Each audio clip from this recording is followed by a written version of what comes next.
Hello, everyone. Welcome to another live stream. Okay, so today we are going to be back in Microsoft Flight Simulator, and we're flying today from Beijing, China, to Shanghai. Shanghai. Is that right? Shanghai, China. My apologies. Basically, yes, I will be doing a quick flight really. Just making sure yeah, I'm getting the refresher for the last system actually being a sec. It's a bit of a noisy, well, it is busy, it is a busy airport, so it's going to be a little bit noisy, so I'm going to reduce the sound just a tad bit, so I'm not I'm gonna pop back into the cockpit and then yeah, just quickly go through everything. So yeah, we're gonna be flying today from Shanghai. So from Beijing to Shanghai. Looking around about 2 hour flight, and we are in the Hainan Airlines, which is I think it's the locust airlines for. I'm not sure actually. To be honest here, I don't know much about the yeah, Eastern uh, uh, airlines all that much. There's Cathay Pacific, which is next to us here, which is Hong Kong, I believe. But yeah, so I'm not too sure exactly which. Which I don't think it's a locust airline, but um, it is good. So basically, we've got a nice little livery of it, and also we've got the blended wing as well, so SSW wing, which is quite good. I always love that. I just love that design. There's a little top and bottom shark light at the end of the wing, and then the livery is actually quite not that bad. Red, yellow, and obviously a little bit white. So anyway, put back into the cockpit, and I'll give you a quick update on what we've done. So we programmed the FMC, touched obviously the ground services. We are just gonna now hold on because I think my YouTube is okay. Just making sure that the moderator stream is up to date or is available, and then we'll also do the same for the yeah. So that should be that. So yeah, that's pretty much it. The synopsis of the flight: basically, we are flying from Shanghai, sorry, from Beijing to Shanghai. Obviously, this is the flight plan. We are going to be cruising at 35,000 feet, 35,100, because I believe in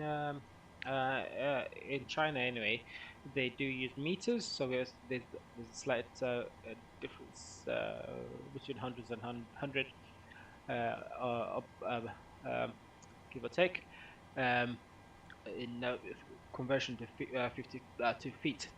So basically, yeah, we're going to be flying at 35,000 feet, and yeah, that's pretty much it. So, like I said, I programmed all the flight plan here. I am just going to start getting rid of everyone, and then turning on the APU. In fact, what I'll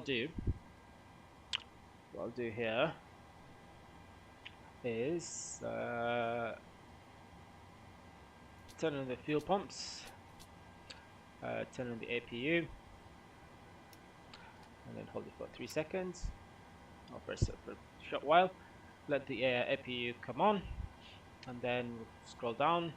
I can turn on the seat belts, turn on the window heat. We do need anti-icing, mainly because we are actually going to be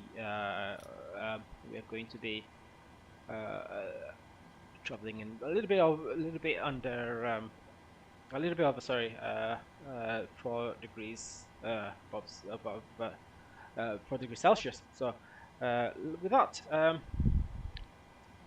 let me now get this. Let me get my head straight here, and then see what I need to do next. So yeah, we have to get rid of some of all the ground stuff, ground services. Okay, so let's go here, services. Okay, we'll start with the baggage and loader, the carts and loaders. can also get rid of the stairs as well. So these stairs, which is usually for some passengers who prefer to walk to the aircraft, walk next to the aircraft and use the air bridge, and also for ground services as well. Okay, that's closing.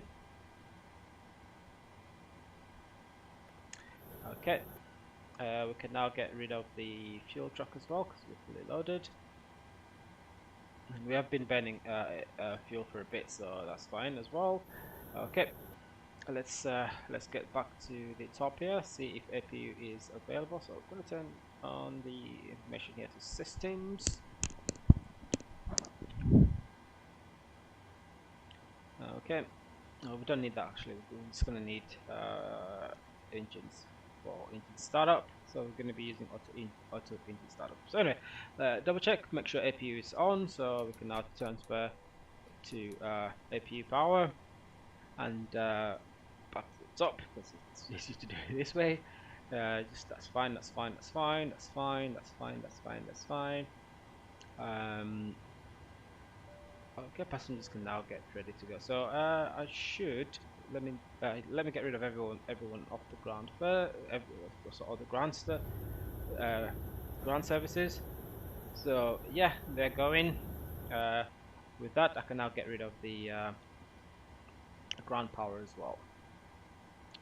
So while that's doing that, I can also return to the doors page, close the main cabin door, and that should the cabin crew should now start to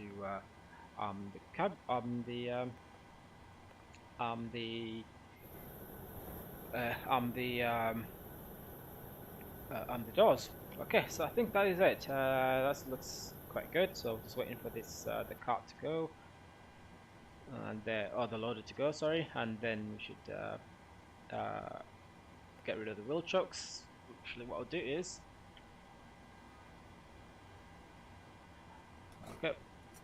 set parking brakes on, and okay, yeah, that's fine. So we can now turn on hydraulics, electronic hydraulics.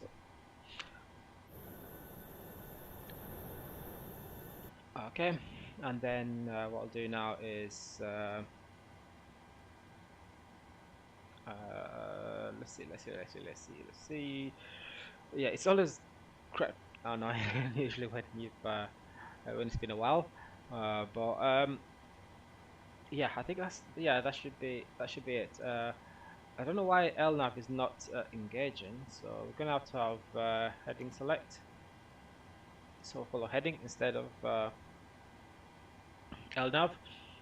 So yeah, well that's fine. So that's good. That's good. That's good. I should have checklist really, but that's not something I need too much right now because I'm actually quite familiar with this. So yeah, that's it. That's it. Get rid of the jetway. Oh yeah, turn on the beacon lights. And then let's get rid of the jetway.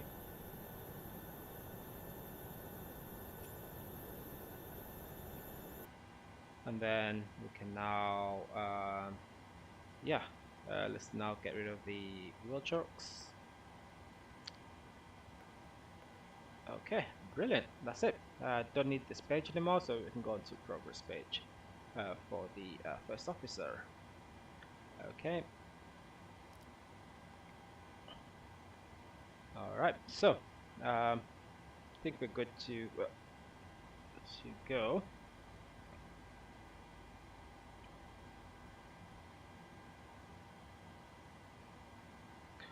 Okay. All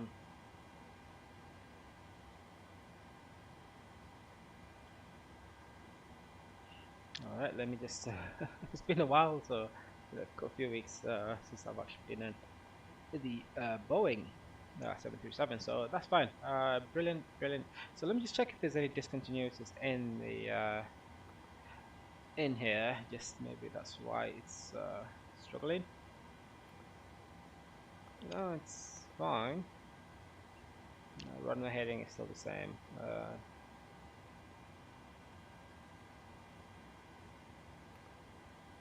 Yeah, okay, yeah, that's fine. I'm gonna leave it like that. Just head on out. Okay, off to the back view, outside view. Everything looks good.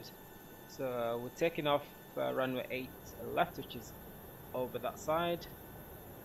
So it's over that side. So taxiing left, right. So yeah, left, right, left. Or we can just continue all the way down to the end. So brilliant. So one thing I need to do actually is make sure the trim is right.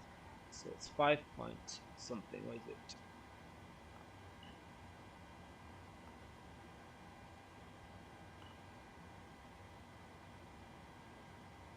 Yeah, 5.2. So the trim is 5.2. So it's gonna go to this position here. Where is it? So here we go. So 5.2.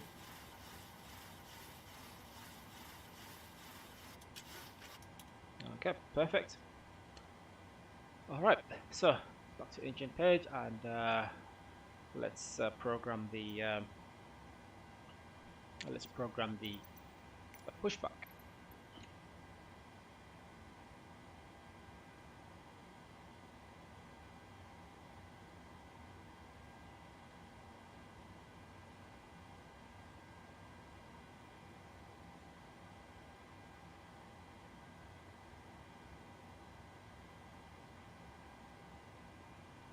All right, audio is good. Let's go. Just need to pick one thing to do. Now I am going to be having a quick chat about regarding the SpaceX Starship IFT test flight number 3. So quite an interesting one to go. So we'll go through that once we get in the air. So for now, I'm happy to just get ourselves going.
Okay, sorry, I was just trying to do a quick conversion from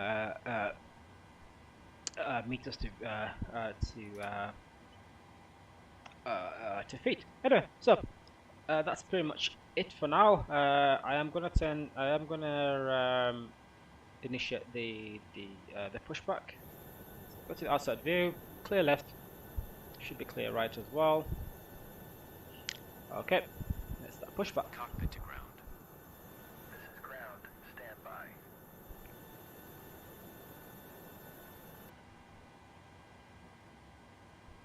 Alright, so as you can see, the tug is coming in nice.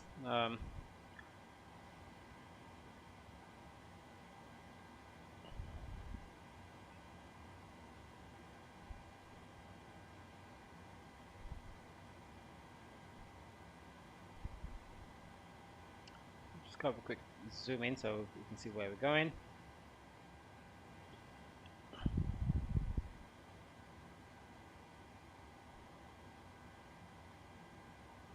Okay, sir. The bypass pin is installed. All doors and hatches closed and all ground equipment is removed. The parking brakes are set. You may lift. Parking brake set. Lifting the aircraft.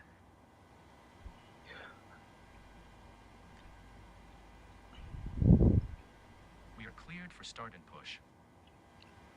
Okay. Cleared for push start. Please release parking brake. Okay. Now turn off the.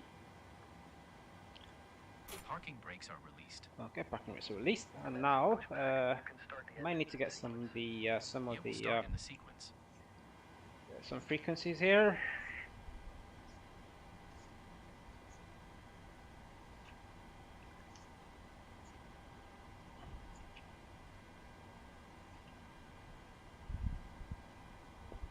Alright, starting the pushback. What I'll do now is we'll go back to the top here, turn off the packs, turn off APU bleed, and number 2 to ground, and engine number 1 will start.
Okay, engine number 2 is stable. We'll put the start switch to continuous, and then we'll now switch to engine number 1 and fuel control switch to on. Back to the outside view. Should stop now because the truck's a little bit too far behind. Okay, pushback completed. Please set your parking brake. Parking brake set. Okay. Parking brake set. Lowering aircraft.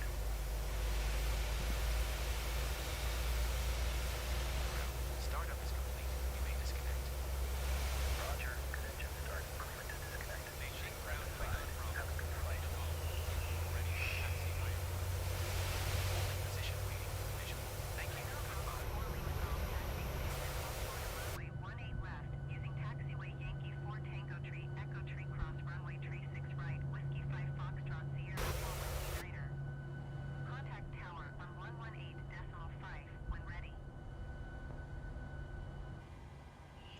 Okay, Taxi so 2 and hold short runway let's 18 get left everything via sorted now. taxiway So Yankee, flaps Tango 5, Tree, Echo Tree, cross runway tree, 6 right, Whiskey 5 Foxtrot Sierra, 4 Whiskey Niner, flaps Hainan 5, Bravo, 4 Lima Golf.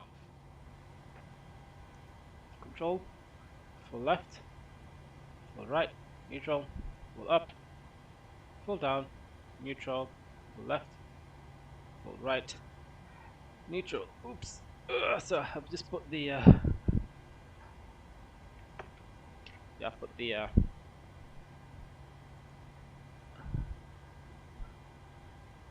okay, full left, full right. Okay, that's fine, that's fine. Okay, up at the top, switch power to engine generators, turn off APU, back to top view, cycle through again. So check, check, check. That's good, that's good, that's good. Pidgeot heat on. We could also turn on the anti-icing, bring back the pucks, turn off the APU bleed, isolation could stay in auto, engine start in continuous.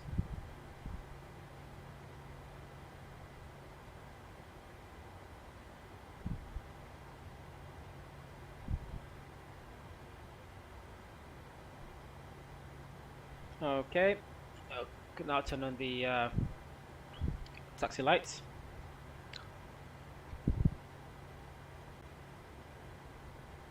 And then we'll turn off the lights here, so we don't really need that for now.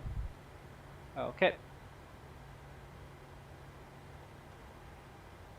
Still LNAV is not working, but we have got okay, so it should be good to go. So we'll just turn off this center screen, so that's only on for emergencies.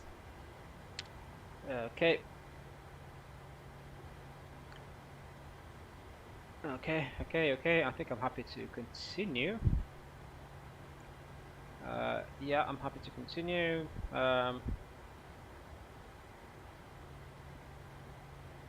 Okay, yeah.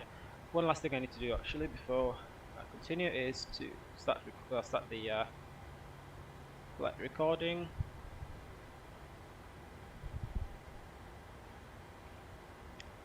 Okay, let's look for Beijing.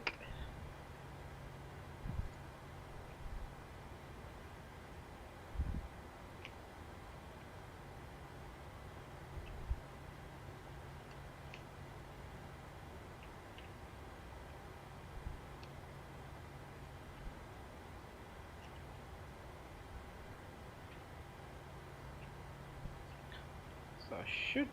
I thought I did have Beijing, China radio frequencies, but let me just double check, make sure first before I can do that. But what I'll do is I'll release the parking brakes, apply a little bit of power.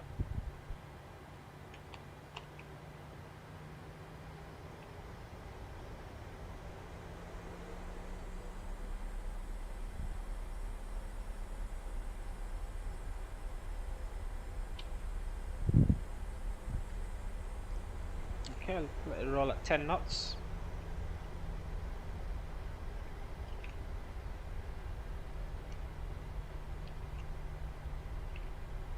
So what I'm looking for is NDB for Beijing. Okay, so 430 is NDB for 18 left. So I should take a left turn soon.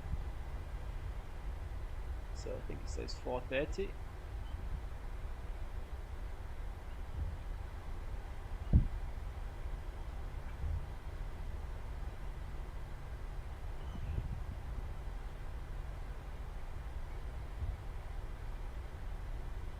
Let's take this left turn.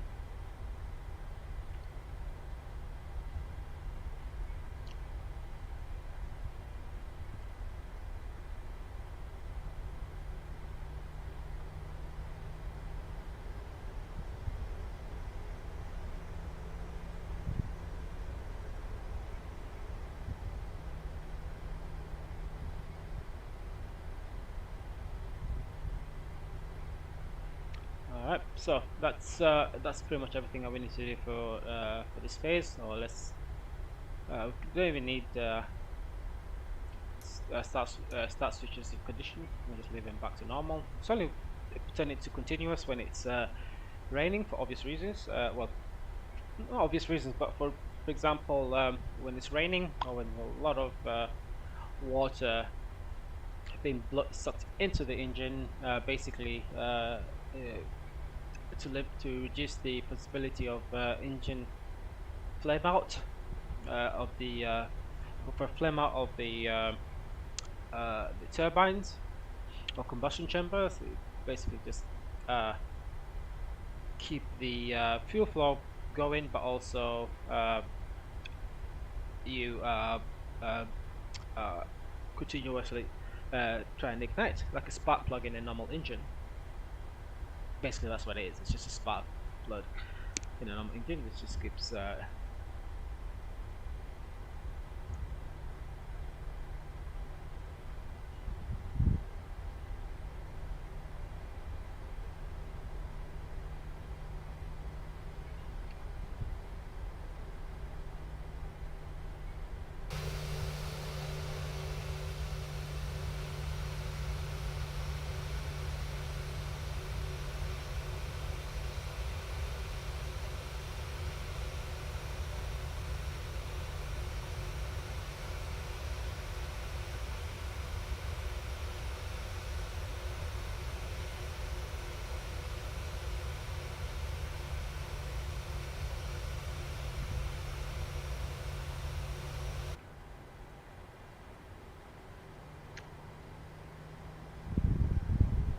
yeah, the ground crew are sending it across the runway there, but this is not entry because it's a rapid exit. So when an aircrafts are landing, that's the first exit they can take. So I really love the look of Beijing International Airport. It's actually beautiful. I love it's like the dragon scale. That's sort of the aesthetic that we're going for. It looks like a dragon laid on the ground with the scale as I think it's I think the scales are meant to be cooling, so just airflow. Anyway.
just gonna hold here at the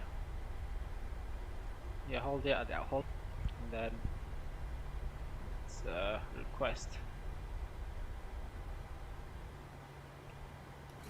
Okay. Turn on the articulation lights. Don't need wing lights, but I'm going to turn them on anyway. And let's contact the tower. So Beijing Tower. Request clearance for takeoff. Hainan Bravo for Lima Golf, ready for departure. Runway 18 left IFR to Pudong. Hainan Bravo 4 Lima Golf, QNH tree 0.0 Okay, clear for takeoff. Cleared for takeoff runway 18 left. Release brakes. Landing lights on. And let's get rolling. Runway 18 left Hainan Bravo 4 Lima Golf. So we're going to hold briefly.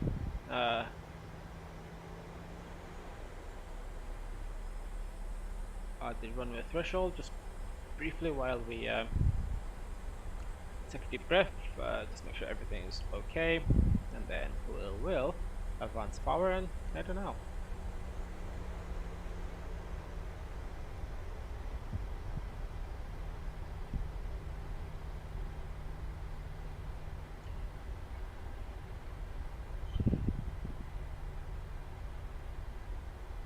So I'm just gonna hold here. Doesn't want to turn that. I didn't want to turn there. Okay. Just gonna hold it here for a second. Take a deep breath. Check up. Make sure no lights have come on during that. So we'll have wing lights on. Sorry, the anti-icing on. So that's the good. Let's go. So slowly advance power to around about 50. Let the engines pull up. Release.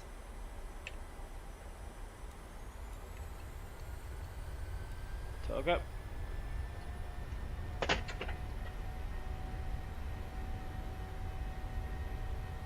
Airspeed alive. Apply a little bit of nose, forward nose pressure. 8 knots. Release.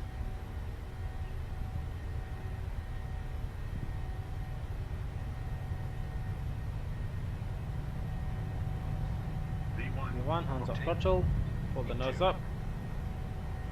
There we go, pull up, Positive rate of climb. gear up.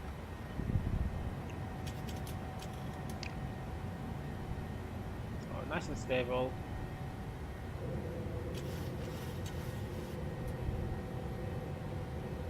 Hainan Bravo 4 Lima Golf, So lower the nose a bit and then hand over the controls to autopilot. 120.3 Hainan Bravo for Lima Golf. Goodbye. Beijing Center Hainan Bravo for Lima Golf is passing 1,500 feet, climbing 11,000 feet. Hainan Bravo 4 Lima Golf Beijing, center QNH tree 0.03 radar contact. Continue to AA 531. Okay, flaps 1.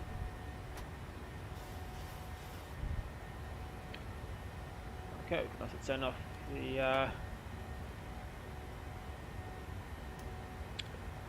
the auto brakes, turn off the gear lever, flaps up.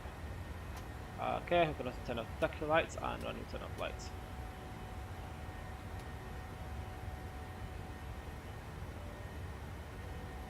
Checklist complete. So get a nice little view of the climb out.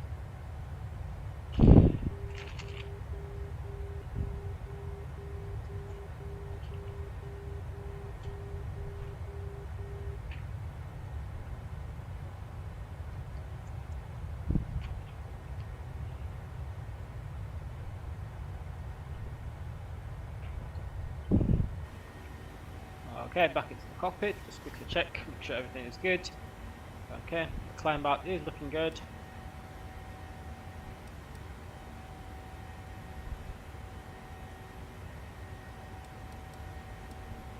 So the first officer can monitor our climb, climb and constraint. I'll keep an eye out for everything else. So all the aircraft around us and things like that. So a nice little climb.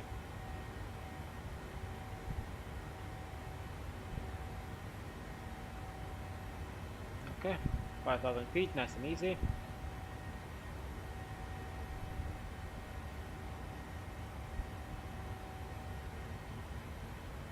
Okay, a nice little overview of the flight path.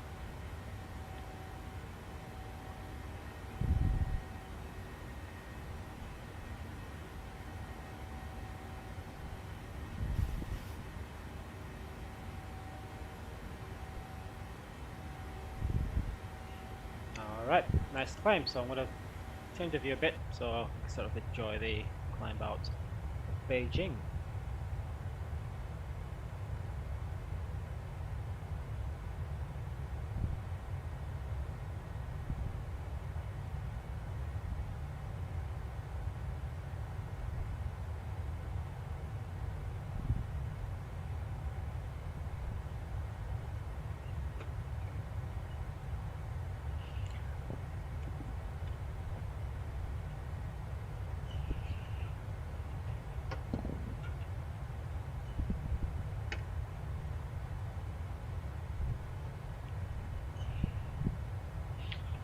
I might have damaged my speaker, but maybe I can just. Oh, it's just a clip on. Oh, okay, it's good. But I've broken the speaker. Maintain flight level 230 Hainan, Bravo 4 Lima Golf. Okie doke.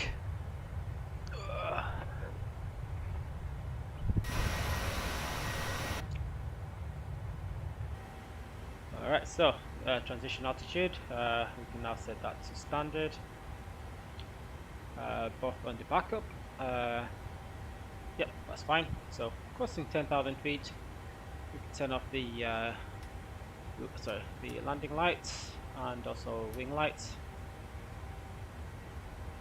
and then chime the cabin crew. We could also turn off the seatbelt signs, but I'll wait until we go past 15,000 feet, and then we'll take it from there.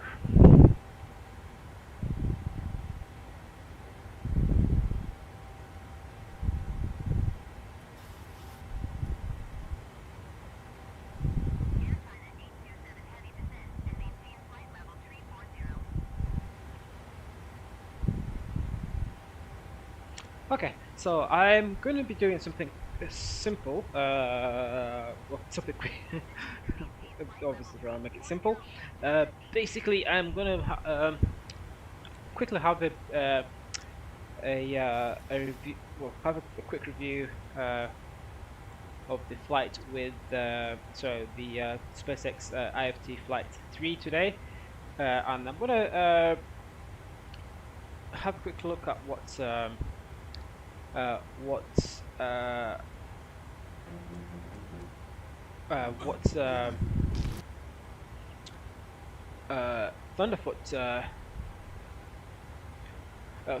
what Thunderfoot his analysis on actually what the flight was about, and what so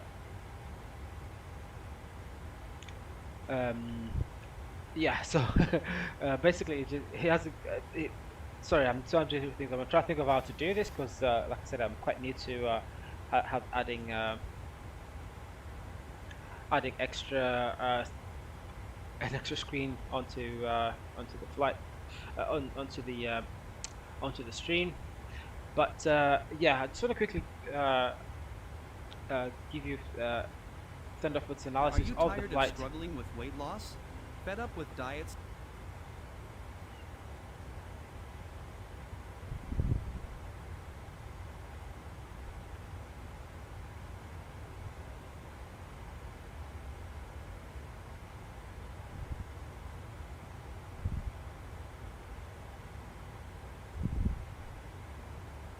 Okay, so I'm going to try and do this in a way that isn't going to affect my internet too much, but also have a quick discussion about the flight itself, because there's a lot to go through, and I love Thunderfoot's take of what actually was happening. So yeah, we'll look into that, and let me see. Let me see if I can do it this way, maybe.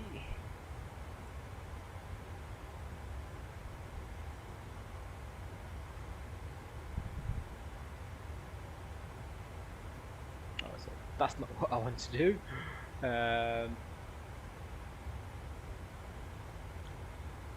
Okay, let me see. So I'm just, like I said, I'm getting used to this. So let me see how I can do it.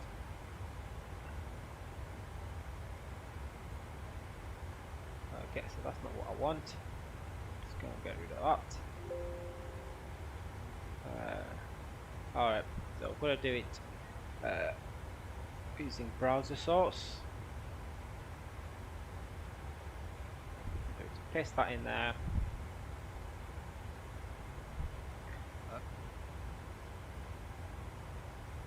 So yeah, the stream is a little bit behind, but that's fine. I'm gonna move that. I believe that's on the left, but I prefer it on the right side.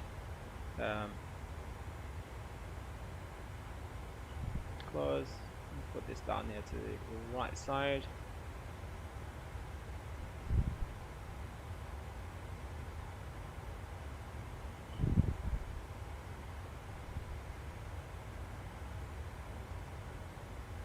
Right. Okay. So. Okay, and at that we should indulge in fireworks.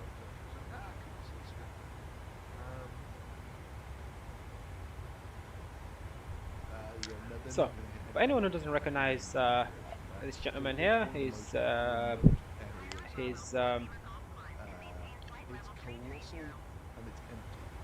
it's called Thunderfoot. It probably does my is my favorite science communicator, both actually an active scientist. And yeah, I do enjoy his channel. I do enjoy his content because he gives a very sobering view on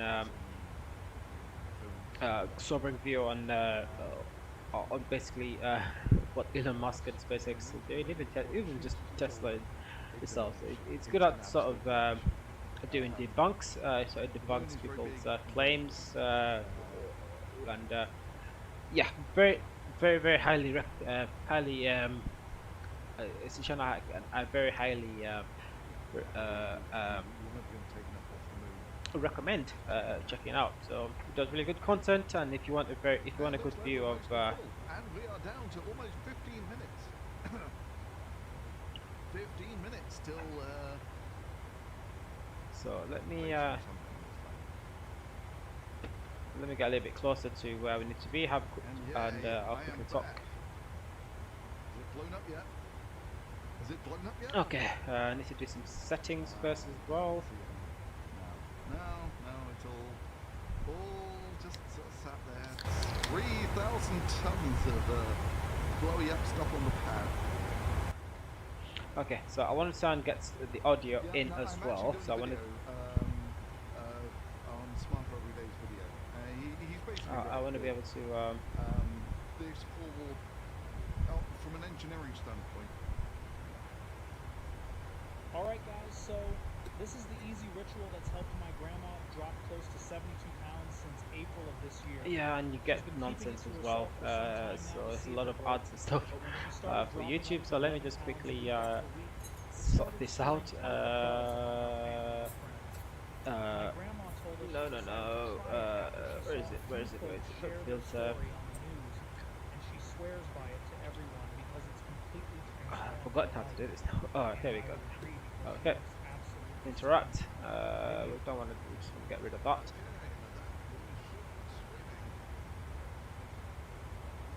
Today, in celebration of the Starship's tremendous success and its successful launch into Okay, so T minus 1 second. So we're gonna do it like that. So okay, so I'm gonna quickly look at the relook at the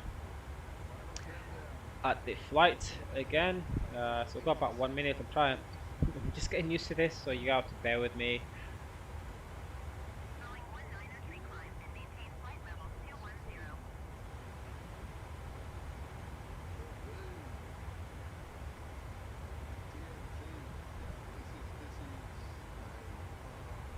Climb and maintain flight level 210 Boeing 193.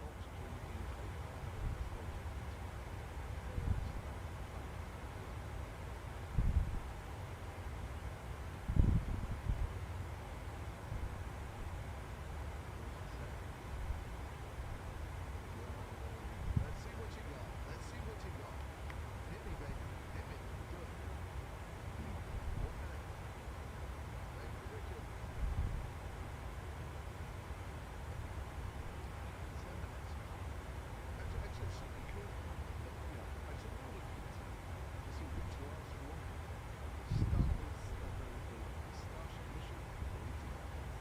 Oh, 10 seconds. Here we go. Come on, baby. 4, 3, he's starting his warm-up. 1 second, he's going for it. He's going for it. And it's clearing the path. Okay, that's good. That's good. That's space engine isn't dead yet. And it looks like they've got the burn. Looks like they've got all the engine up. That's good. And this looks much more stable. And their cameras work out. Alright guys, so this is the easy ritual that's helped my grandma drop close to 72 pounds since April.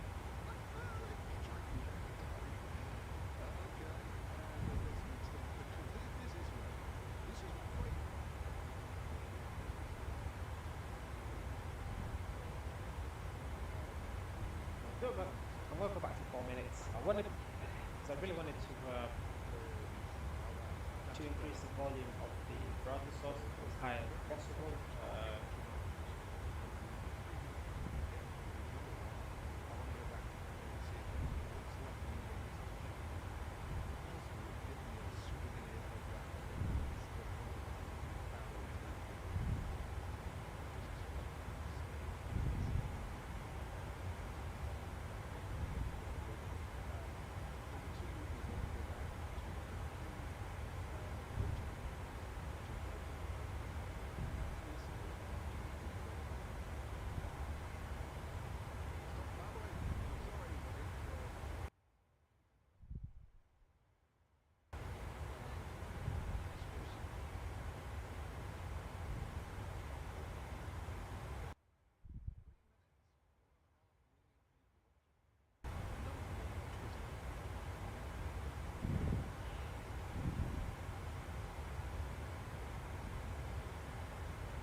Why is everyone buying this new clip-on lens? It gives you the most incredible zoom capabilities with just a simple smartphone, magnifying objects from both near and far up to 200 times. And Okay, and at that we should be streaming. Streaming, I should mention, is not my don't expect too much here. But So yeah, I think it's actually Thunderfoot today himself we're going that's to be watching a little bit the low, but that's fine. third integrated flight I need to concentrate on the flight again, but that's fine also. I'll be back on. Basically, it's 30 temperature getting into space and orbit. And yeah, it's not so much me who's Elon's take on the very first launch was, success is not what should be expected. That would be insane. We're up to the third test now, and if you actually take a look. Get relief, get alignment, get good posture. This is the back hero. It's revolution. Okay. By the way, if it blows up on the pad, this is basically the end of the SpaceX. It will destroy all of the ground facilities, and yeah, that's sort of almost unrecoverable. He's basically right that Okay, so I'm gonna use this option. I don't know why it does that. When it crashes. Get relief, get alignment, get good posture. This is the back hero. Its revolutionary design makes it more than just a posture corrector. It also provides support to your muscles and back, giving you soothing tension relief. Say bye to bad posture. Yeah, the thing about YouTube is that because everybody's using ad blockers or whatever, uh, it punishes everyone else who hasn't. So it sort of try to get you to use use their product. So to subscribe to YouTube Plus or whatever it's called. So yeah. Anyway, so 2 minutes. We'll listen to what he has to say, and we'll continue from there.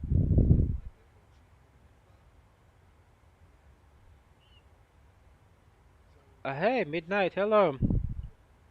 MCC. MCC. How are you? Sorry, the stream is a little bit. Uh, Slim is a little bit backwards, little bit backwards, a little bit behind. So yeah, I do apologize.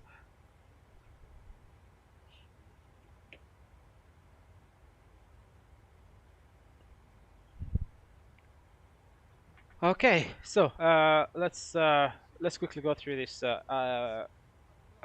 I'm gonna leave it like this. So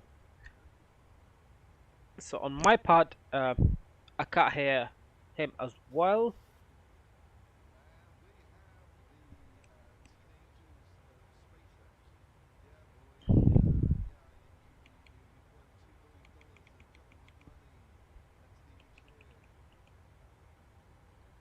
Yeah, I can't hear Thunderfoot as well, but anyway.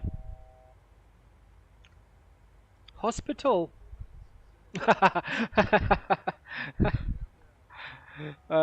Sorry.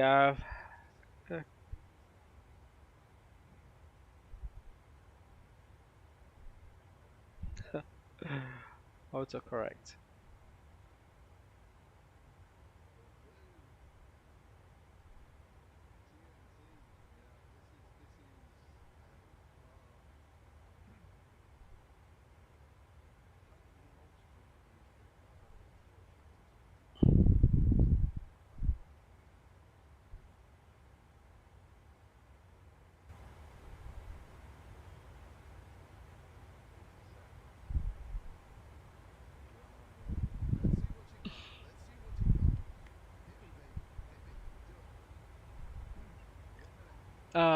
It's the 1 second. It's the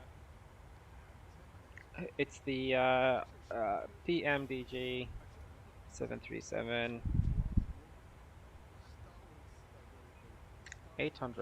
So yes, the stream is way behind. I don't even know if it's gonna be able to catch up on time, but yeah, I'm quite far behind.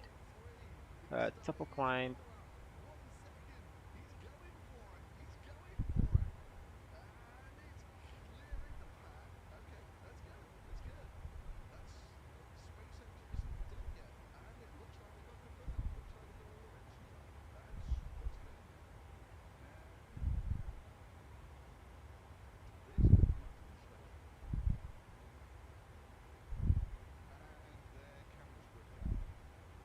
Eating healthy every day didn't work for me, but I couldn't figure out why until I started using rice to burn fat and went from 184 to 123. Unfortunately, All right, so we're at top of climb. I'm gonna turn off the seatbelt signs. I'll let the passenger sort of. I kept it to myself for a while to see if it worked, but when I started losing up to 11 pounds week after week, it caused a stir among my friends. It's not only that. So much weight, and here's what I tell them. A special rice method took me from 184 to 123 in no time. You've probably heard that once you have kids, your body will never be the same. You'll have to accept the extra So I could turn off the anti-icing as well, so don't really need that now, and let the aircraft cruise its way to Shanghai. your belly. But what if I told you that's not true at all? What if I told you that there is a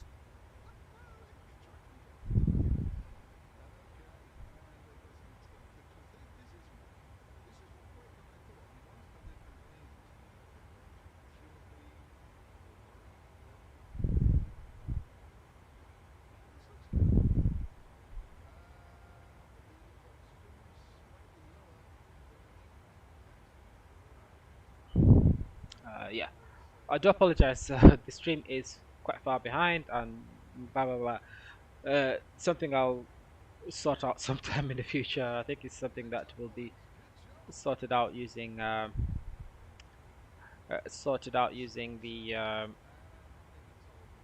using the fiber, yeah, fiber internet, fiber optics internet. So anyway, so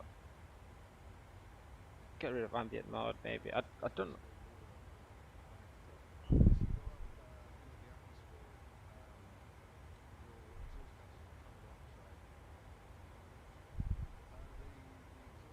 Okay, so the point is, I'm trying to get this audio to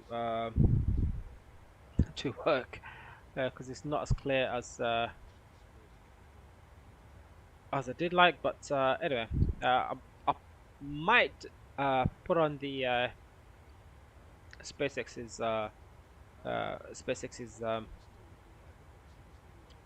stream, and then obviously go through the flight that way.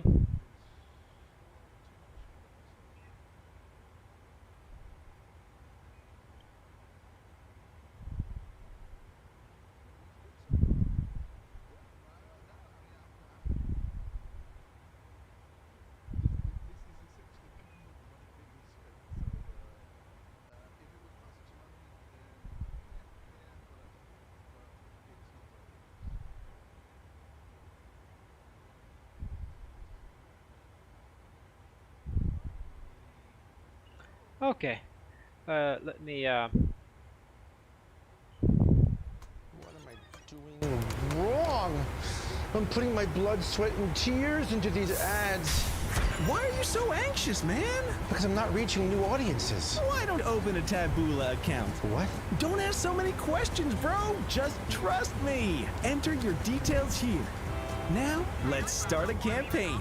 Taboola's platform helps you reach new audiences that you can target by their reading interests. For example, if you choose gaming, culture, and arts, or maybe autos. With Taboola, your ads meet the most relevant audience. But how do the ads appear? And now, results. Now you just need to relax and let Taboola add. Okay, and at that we should be streaming. Streaming, I should mention.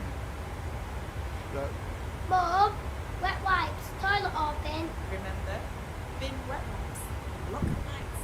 And only paper, pee and poop go in the loo. Bin wet wipes don't flush though. United Utilities, helping you stop the block.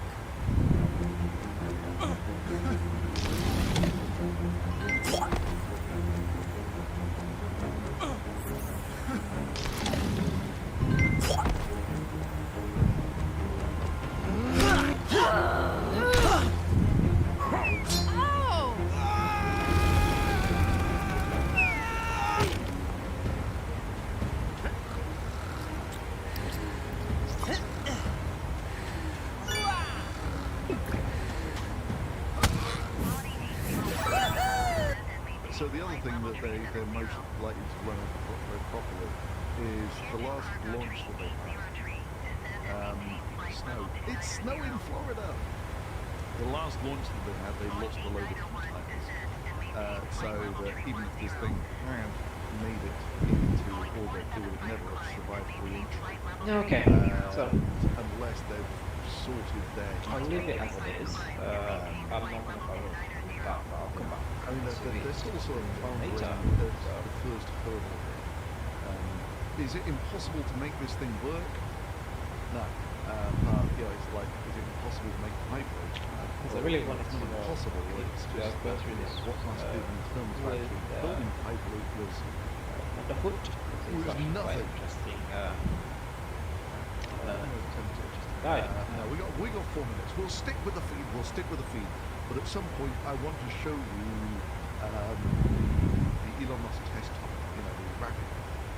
Apparently, there's a GameGate sequel. I've heard of this. I'm past computer games.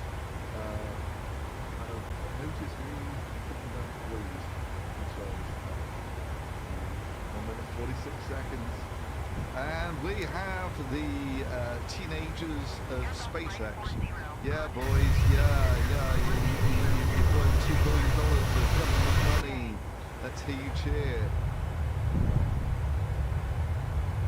No problem, Oscar. Actually, super chat. Explosion in 4 minutes, says Dan. Final countdown. Less than a minute. Well, not quite. 80 seconds. 80 seconds. Thank you. 120.35 Airbus 540. Goodbye. Kaboom. TNT. Yeah, this is a far. Hydrogen oxygen is a far better explosive than TNT. It's like 5 times better.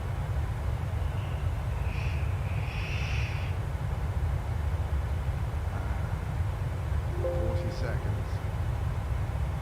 Come on, baby. Let's see what you got. Let's see what you got. Hit me, baby. Hit me. Do it. 1 minute. Okay. So basically, yeah, I'm gonna have to do that another time. But yeah, at some point I'll go through the flight again, so just to show you what is believed to have happened during different phases of the flight. During the flight test, but we'll get to that in a bit. First things first is to sort out an internet.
closer to executing that are gating us on the hardware for a future moon mission. super cool. Now, space. Just walking you through one last time, we're going to see the engines. Kind of like today, like we mentioned earlier, winds are the thing that we are watching, so good news there. So we are still continuing to progress. We're looking at liftoff in just under almost 2.5 minutes from now. Super exciting. Like we said before, there's nothing more exciting than watching a test flight for a developmental program, and that's where we're at today. And like we talked about, we have some really ambitious goals for today's test. But really, the point of today's test is to try to get as much data as we can so we can inform the next iteration of the design of Starship, work those things into flight test number 4 and new Okay, so I'm gonna start at T minus T minus 2 minutes. So quickly gonna let the stream get to the takeoff, to the ignition and liftoff. So slowly walk you through that. Hopefully it should be straightforward. We are under 2 minutes away. We have closed Okay. prop load on the booster and on the ship.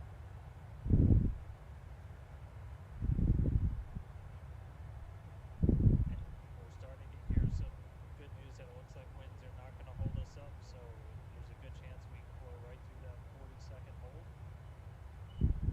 So they were meant to usually they have like a hold within T minus 40 seconds.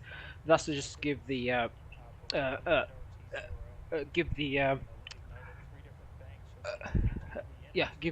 mission control just enough time to sort of see if there's anything that might cause an issue, check for any faults, and yeah, they can continue. But this time they didn't have to hold at T minus 40 seconds, so straightforward to the flight, to the countdown to. 40 seconds before, but it sounds like the winds are cooperating today. We'll be able to move right past that, not tracking any other technical issues that could hold us up.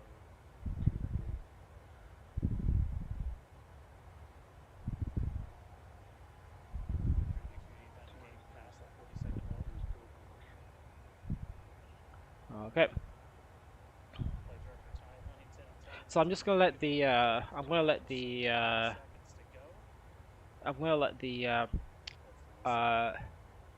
countdown continue all the way to launch, and I'll just quickly go through everything that's going on.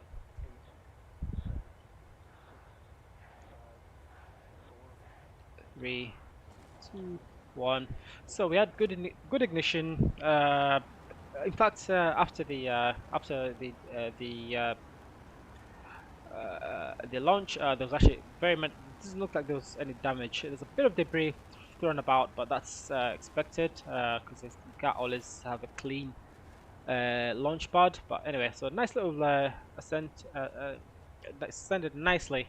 All engines are nicely lit, and yeah, beautiful. So kilometer up. Can't do conversions on the fly, so you're gonna have to forgive me.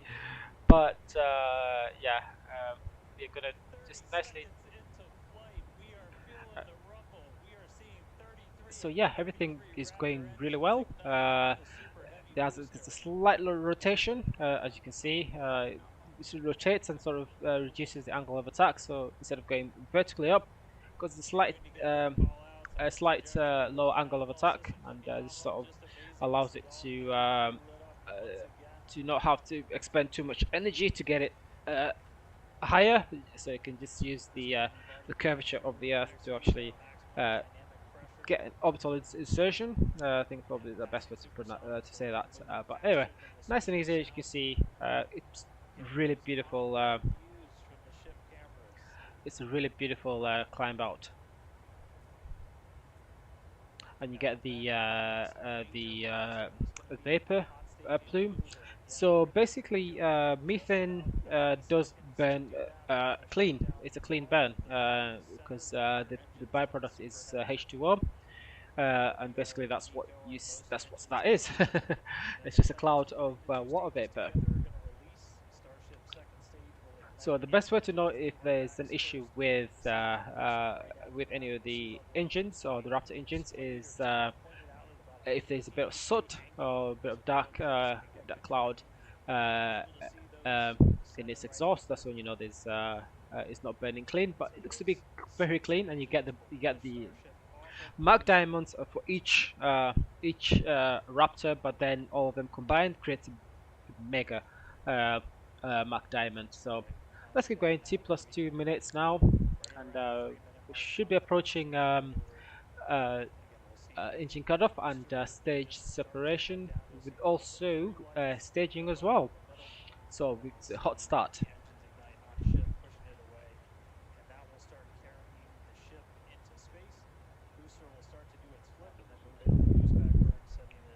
There we go, engine cutoff, main engine, most engine cutoff is what it's called. So there we go. Hot staging, engine, so the booster is now flipping, and engine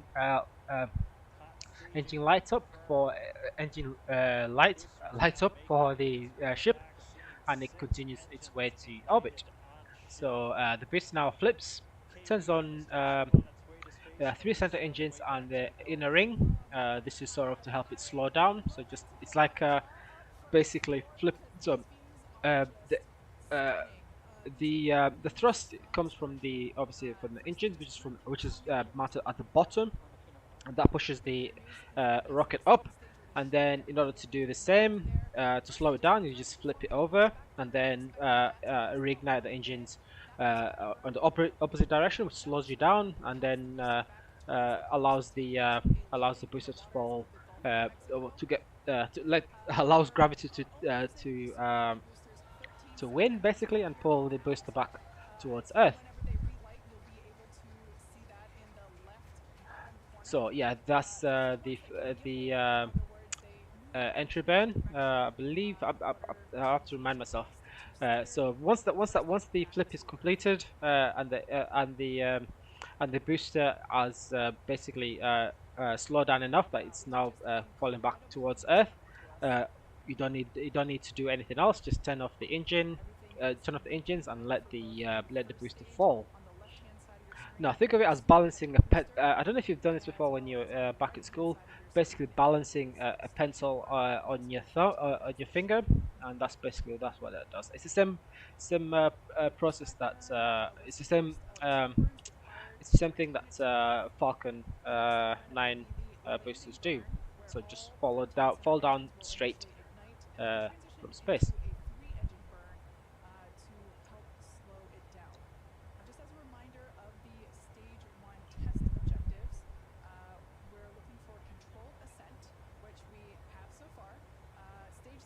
So yeah, controlled descent. Basically, they just say that they are now climbing nicely with all the engines on the ship, all the 6 engines on the ship ignited. Now, oopsie daisy. So let me quickly basically explain what's happening. What happened? Why they have why they have different sized nozzles for the engines on the ship. So we've got 2 things here. We've got 2 engine types. We've got the vacuum engine, and we've got the sea level engine. They're pretty much similar in design. The only difference is the nozzle. Now the sea level have a smaller nozzle, and what's it called? I need to check the internet speed again. And the vacuum engine has a wider nozzle. Now this is just due to expansion of the exhaust, exhaust of the from the combustion chamber in the inside the engines. So basically, the sea level has a small nozzle because the plume has pressure, has the atmospheric pressure pushing up against it, so it doesn't actually need. So it's almost like it's like adding a straw. It's like blowing into a straw. And then yeah, so basically all the air that you're blowing out goes straight through the straw and ends up on the other end ends up on the other end um, um, uh, of the straw. But if you widen it, so for example, blowing into a cone, uh, you have to blow a lot harder to sort of fill the outside. So that's sort of how it works. But yeah, that's the only the difference is that it's due to basically to think about it, simplify it. It's all due to the how much atmosphere is pushing up against the thrust, or the exhaust of the rocket. So that's sort of how to simplify that. But yeah, and obviously that makes it that gives them the slight differences. Now, uh, the reason why they obviously because they have different names, sea level and vacuum engines, is that they're meant to be used in their corresponding locations. So vacuum engines are mainly meant to be used in space, and sea level engines are mainly meant to be used close to the ground. So the reason why they have sea level engines on a on a rocket that is pretty much got a booster attached to it is the fact that that's what the configuration they're going to need, especially when they go to space, when they're going to Mars or even the Moon. Actually, just Mars. Yeah, this is more of a Mars demonstration. Basically, when they go to Mars and they need to lift off from Mars, which has less atmosphere, less gravity as well. They can just use the three engines, and you have enough. You're able you're able to sort of exit. Sorry, you're able to launch, and yeah, so that's what they're there for. Now on Earth, you can do so. You can actually launch just the ship on its own, because they did the high altitude hops, and basically that's sort of what does that. So you don't really need. So anyway, yes, you can still use the vacuum engine, sorry, the sea level engines in space or in vacuum space, because it still it still has the oxidizer and still has the fuel creating thrust. But the only difference is it's less efficient, so you're losing a lot of potential thrust due to the smaller nose cone, because uh, the the gases being pushed out the nozzle expand a lot faster, and there's no atmosphere to push up against it, so you're losing efficiency there. So that's what, but they use it here because it doesn't really matter. The ship is empty and it's a test and blah blah blah. So that's sort of the simplified version of all that. But anyway, so let me just quickly now explain what's happened from stage separation. Boosters now making its way back, seeing 6 engines ignited on So, where are we? So as you can see, let me quickly show you the Mega Mach Diamond.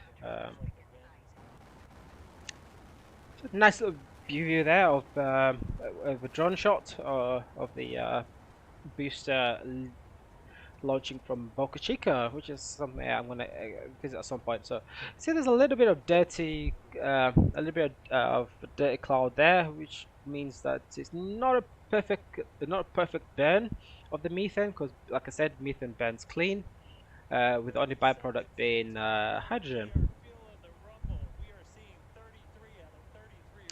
they don't really have a good view of the Mark Diamonds. It would be good to get a good view of that.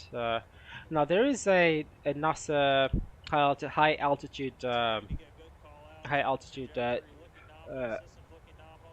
jet that basically is they used to take high altitude images of the ship as it ascends. But it doesn't matter now. Let's just continue. So max Q is basically max Q or maximum dynamic pressure is basically the most amount of pressure, the most amount of stress, structural stress that the ship is going to is going to be going through during its ascent. So think of it as let me think of a good way of doing that. So okay, let's say an empty can of a tall drink. So let's say for simplicity, let's say you have a can of Red Bull, so to say, because it's a tall can. If anything, any energy drink or Monsters drink, so large long can. I'm just gonna use that as an example. So you open the can, pour out or drink the drink the fluids, and then you have an empty aluminium can with yeah. So now a max Q is similar to pushing the can against your hand as hard as you can before it crumples. It's because basically it's pushing it to the limit of limit before it actually crumples. That's sort of what that is. So max Q is sort of that that fine line between crumple and you know and structural strength of an empty aluminium can, empty aluminium can cylinder. So that's what max Q is, simplified to its simplified to the best I can. Okay, so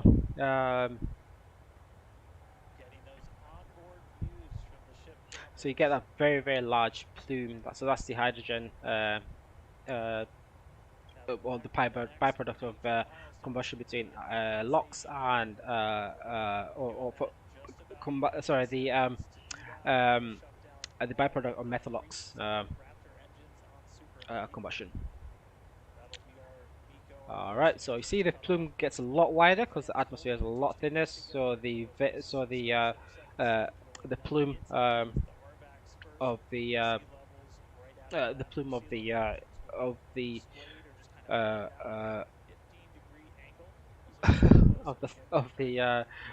the thrust of yeah, so the plume from the engine sort of expands out just because there's less atmosphere the higher you go. So there's a lot of condensation as well that goes around about there. So it should be coming up to stage separation and hot staging.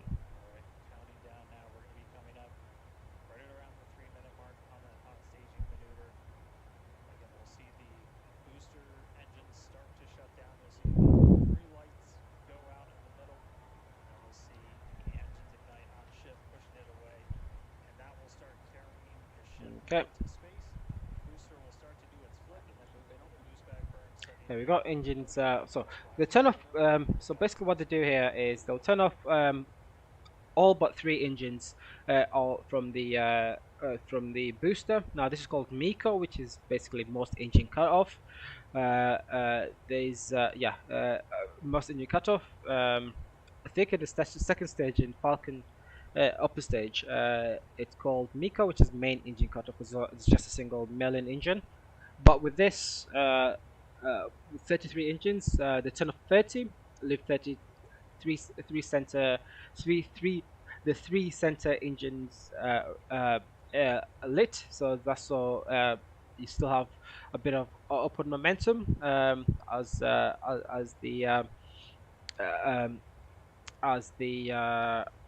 6 engines of the ship ignite, and then obviously it pulls away because it's it has more thrust than the ship, but there's still upward momentum that they need to sort of bleed off, and that's where the flip maneuver comes in. So there you go. It flips almost immediately, and then they relight all the they relight the inner engines in the ring of the booster as they flip the engines towards the direction of travel, and so on and so forth.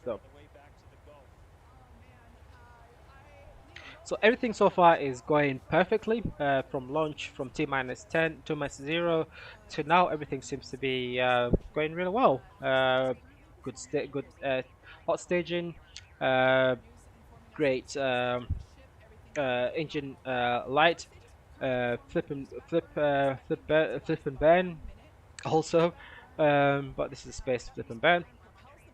Okay, so we're turning off some of the engines now because obviously they've completed the flip and burn maneuver, which basically slows down the ship and allows it to fall back to Earth.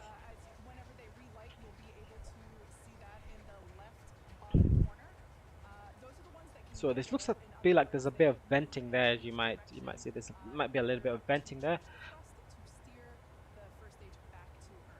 Okay, so everything is going well at the moment. Let me just get back to my to the stream, to the flight, sorry, and just make sure that we are not too as you can see, we're not too far from top of descent. So let's increase that. So around about 90-ish. Yeah, about 90, 120 knots from top of descent.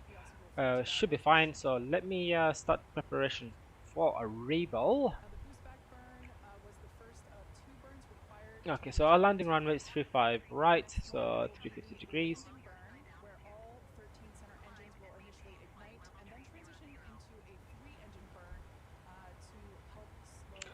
So hopefully we're still communicating with, we're still communicating with ATC.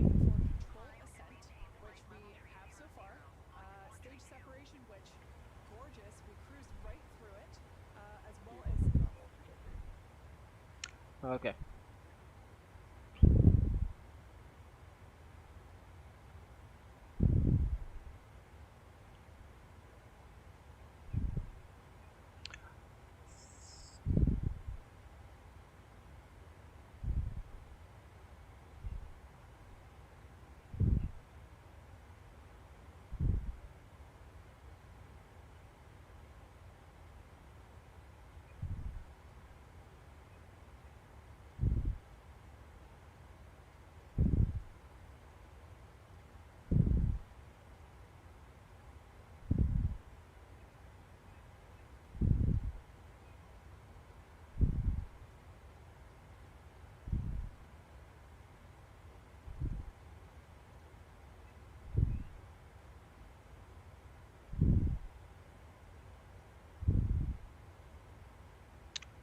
Okay, let me prepare for arrival. So I'm gonna land with 4 flaps.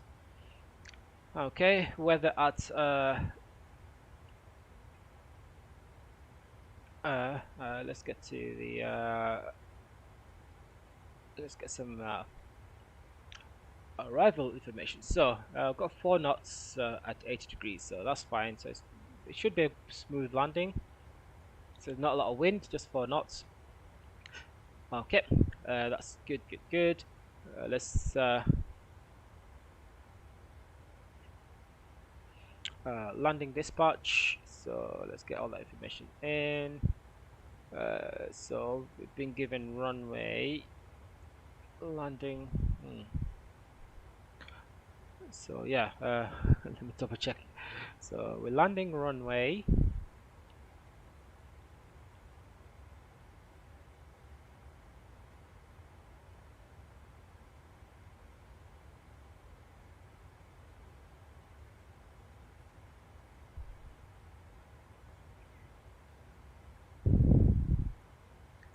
Okay, 35 right is our landing. So where is it? 35 right. runway elevation is 13, so that's fine. Good. I said air temperature is 9 degrees, so we might need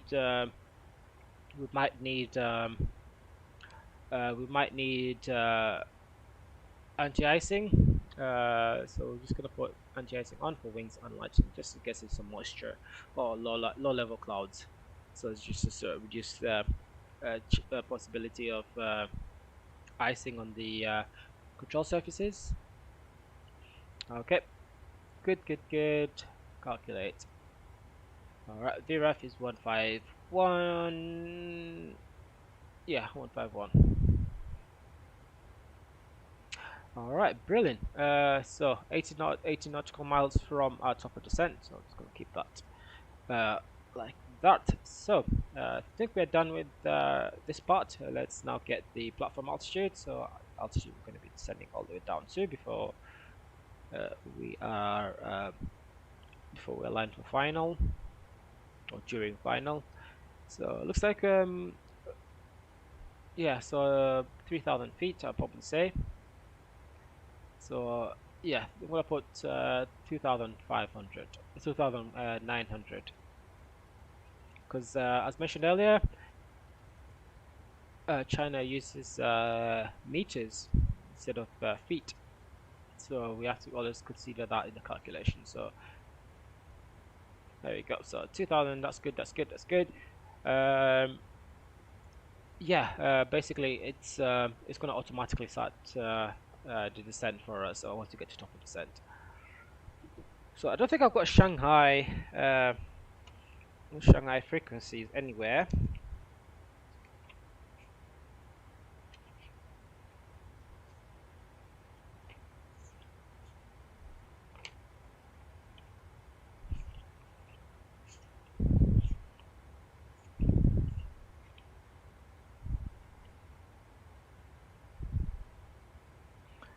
Okay, yeah, so 191 is NDB.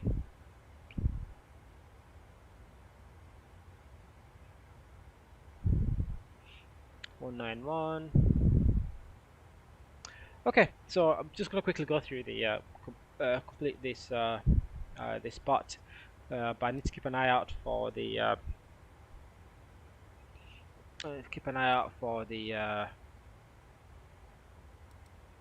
top of descent, because we're not too far.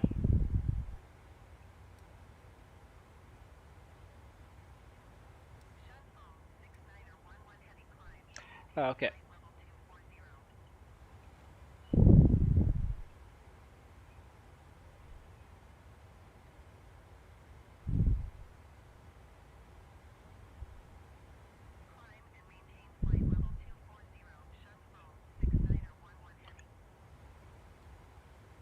Okay.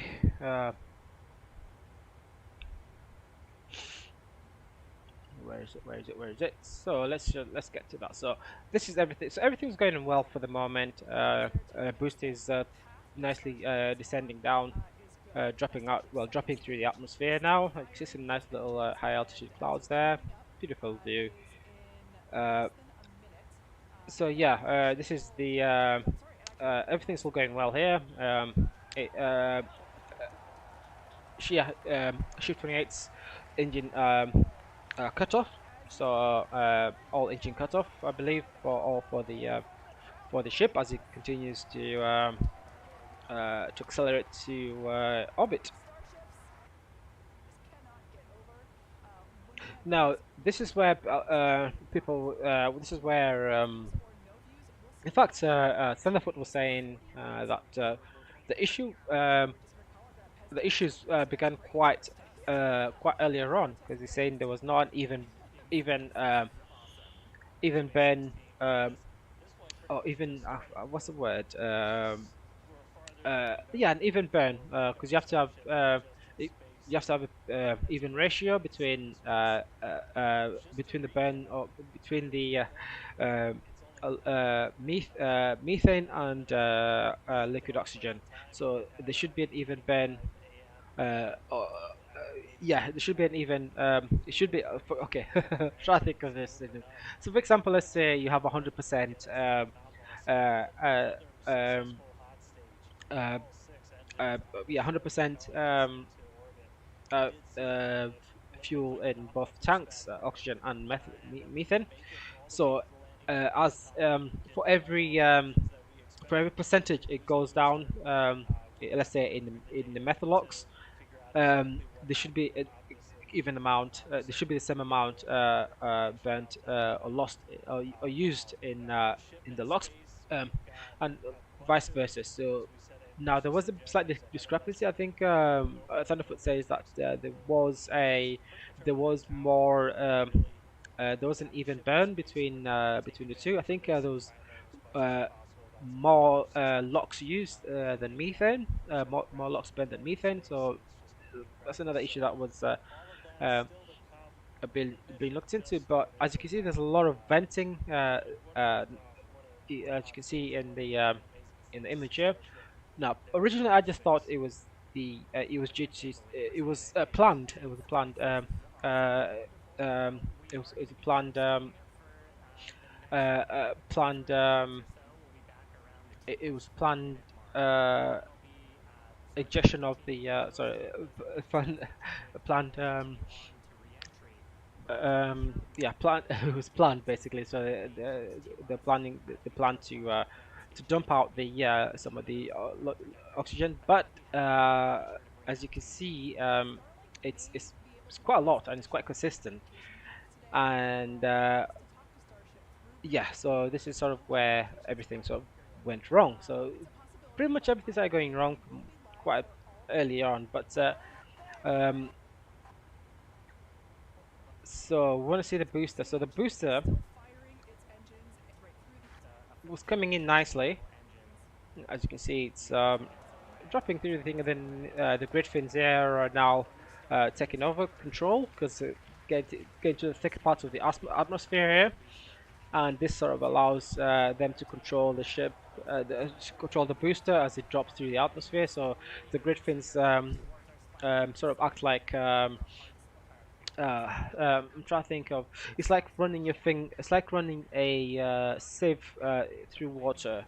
Um, or even no, actually, the simplest way is you're in the back of the car. You got window open, and you push on through the through the through put your hand through outside and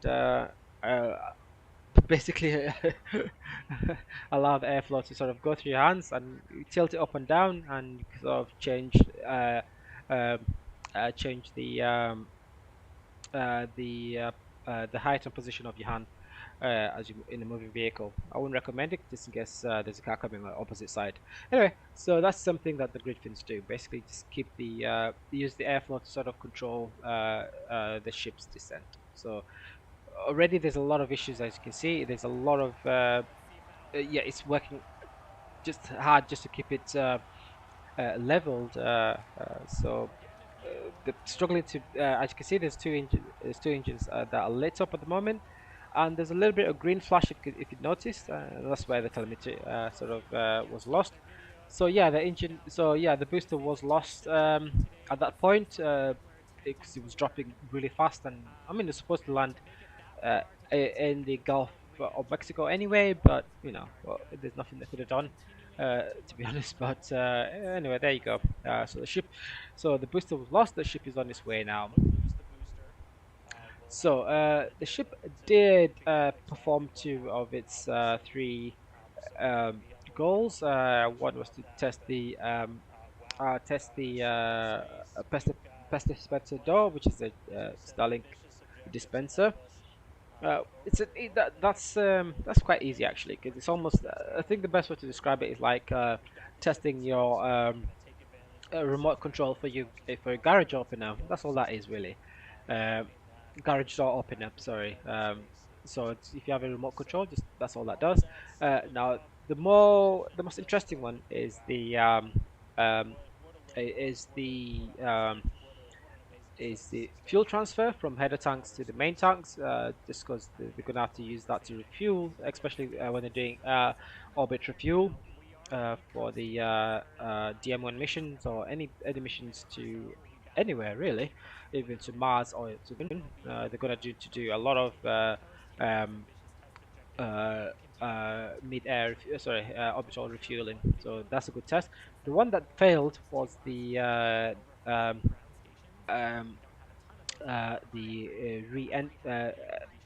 vacuum relight. Now this was intentionally done. They intentionally uh, opted not to, just because there's a lot of issues that went wrong during the orbital phase, during the orbital phase. So there is something that we're gonna look into. But anyway, with that, I can leave this now. I'll probably talk about it later on, but for now, let's get back to our other flight. So yeah, there's a lot that happened, but I do recommend that you do check out Thunderfoot video, because he does really good. He does really good. Does a really good breakdown of what actually went wrong. The other video to look out for is one that Common Sense Skeptic is going to release. So he's going to be doing a nice. He's going to be doing a breakdown as well. So they're good because it gives you a very sober view on what it is that actually happened. So anyone else like to say NASA space flight or everyday astronaut, or anyone, even Marcus House, surprisingly, or Scott Manley, actually, I was going to say. Surprisingly, is that they get it's a more biased view of what's more not biased, but very more glowing reviews than like when they actual look into what actually failed. Because in a sense, yes, all three flights actually led into all failures, really, to be honest. But anyway, we'll see. We'll see what IFT4 will do. But so far, anyway, so let me come back to my flight here. Okay, so we need to requested for descent. So we're going to go all the way down. Nanchang Center, Hainan, Bravo 4 Lima Golf. Request flight level 250. Hainan Bravo 4 Lima Golf descend and maintain flight level 250. Descend and maintain flight level 250 Hainan, Bravo 4 Lima Golf. Okay, we'll go all the way down to but it's coming in nice and easy anyway. So one last check. Yeah, so landing speed is going to be 144.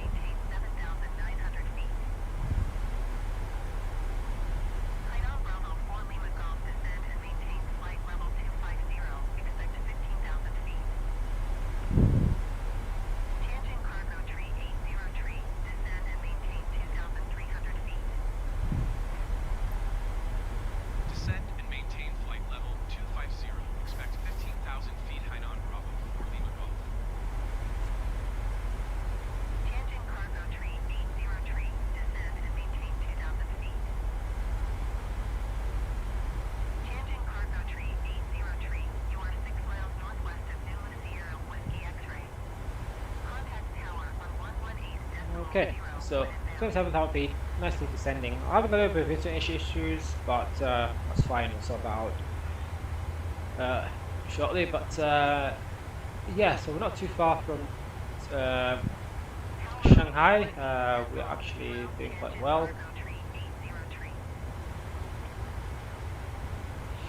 So I need to make sure I do everything right. So NDB done. Radio is radio is Bridge is done. Turn on the seatbelt signs.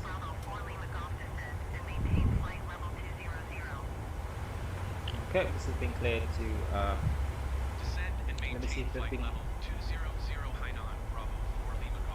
So they have not given us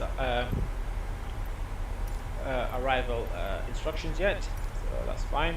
Let's see if I can request lower altitude.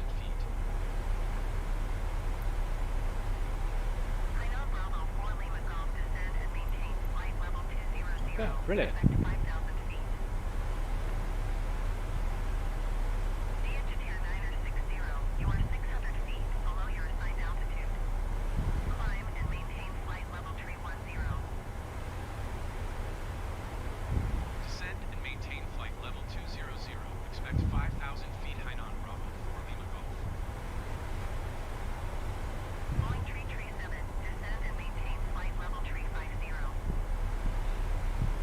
Okay, so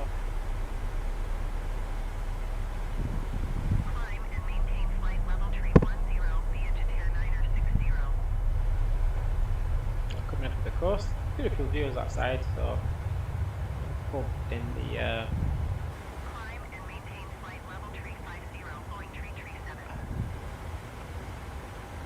I need to pay attention to the flight because my mind's all over the place at the moment. But anyway, that's fine.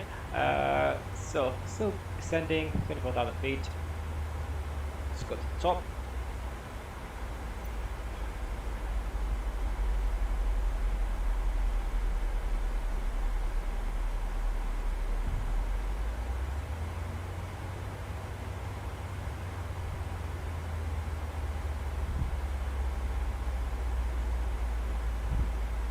Okay, so doing good. Yeah, so let's just continue. Now it's a very simple approach.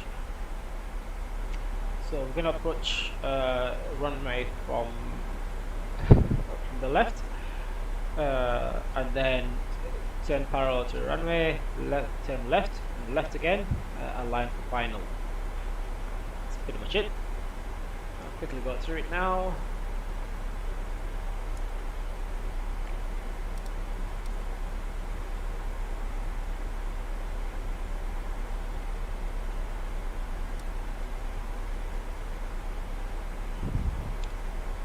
There we go. So we've got a nice little approach, parallel to the runway. Go left, left, and then final to the runway. So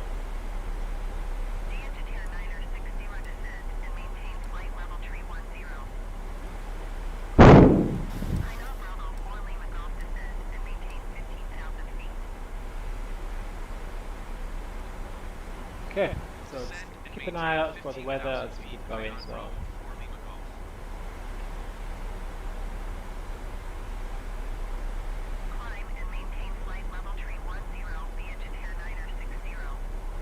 okay, auto brake, we'll go to brake 3, so quickly off the runway. Okay, let me just double check, see what the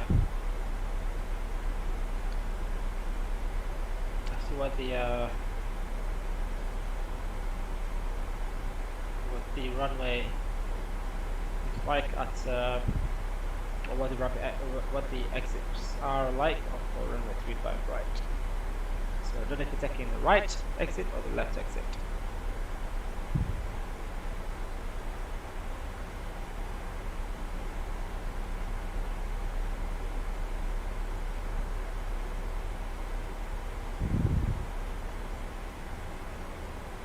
Okay, it's pretty straightforward anyway.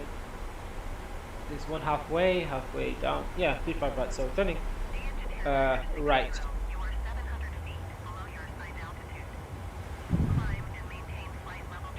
Okay, so we've done that. I'm happy with this non-normal condition, non-PRF 4.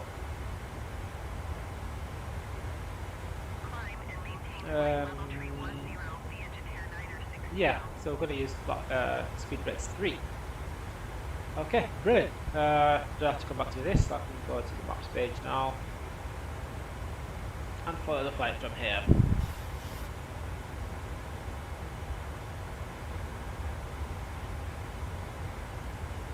we are still descending, just going below 18,000 feet shortly.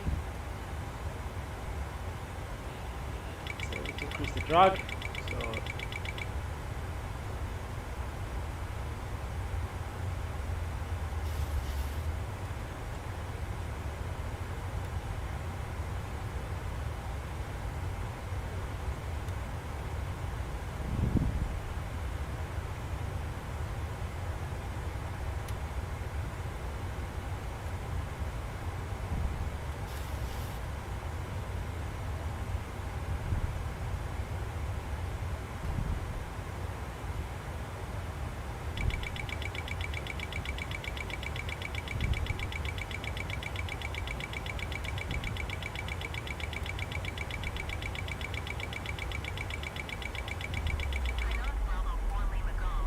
okay, so we're having some issues with the auto throttle here. So we need to get that sorted.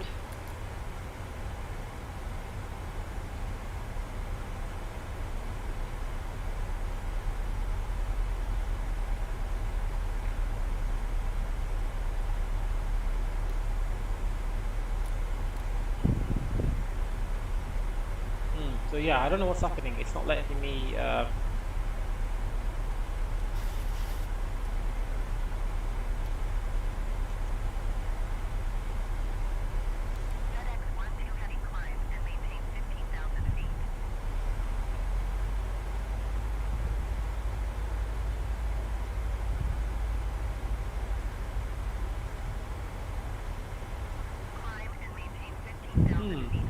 Okay, so I'm having issues with the auto throttle at the moment.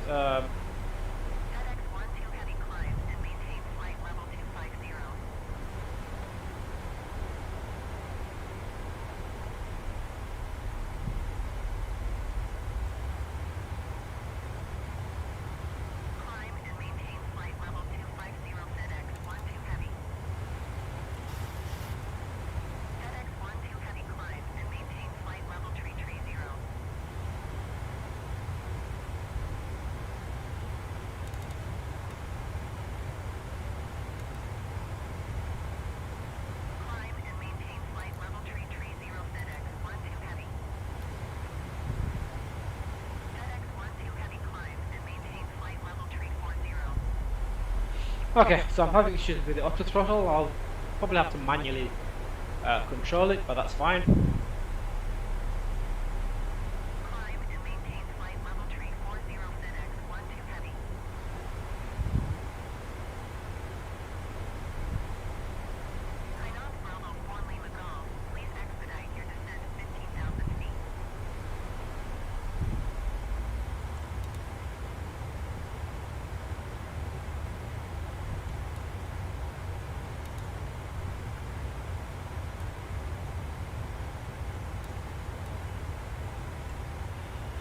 Okay, so yeah, I'm gonna have to manually control the throttle now. It's a little bit higher, a little bit above our vertical profile, so we need to start descending quite quickly.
Okay, gonna arm the spoilers. 5,000 feet, Hainan Bravo, 4 Lima Golf. China Eastern 740 Heavy. Descend and maintain 8,900 feet. Keep speed not above 205 knots. Climb and maintain flight level tree 50, Boeing tree 7.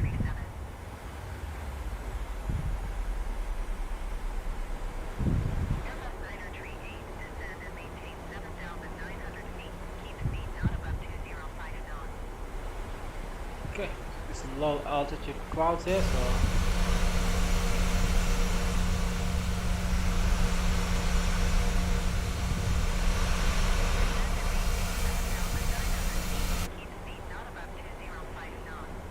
okay. Let me see if the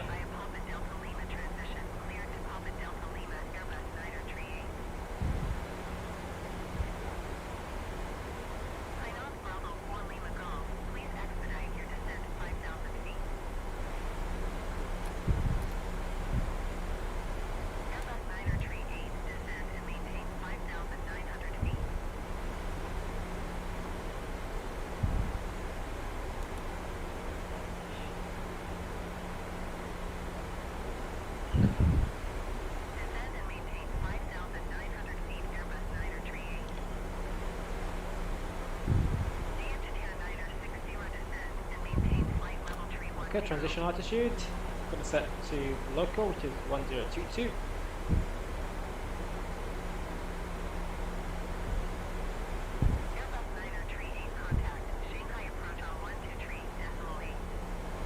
Okay, visibility is pretty low at this altitude. Barely see much, not just clouds, really. So, yeah, temperature is still looking around about.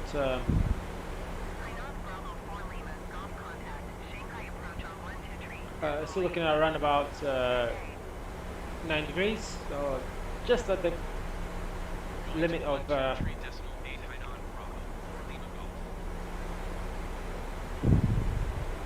approach Hainan Bravo, 4 Lima Golf is at 10,700 feet, descending 5,000 feet. Hainan Bravo 4 Lima Golf, Shanghai approach QNH tree 0.18 radar contact. Continue to PD 408. okay, going to be crossing 10,000 feet shortly.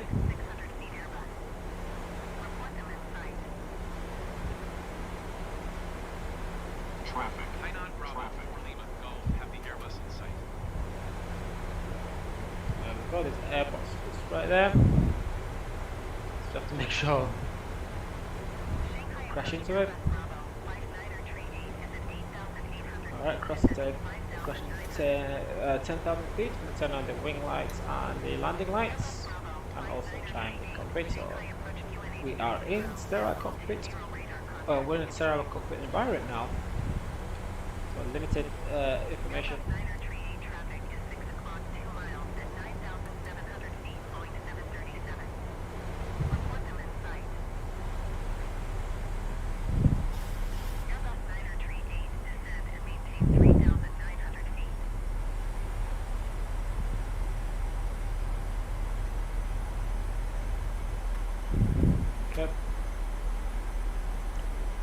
Bringing the spoilers, and yeah, so this is pretty much a simple approach now. Can't see all that much above here, to be honest. A lot of low level clouds, but it's beautiful. I do like, I must admit, quite nice.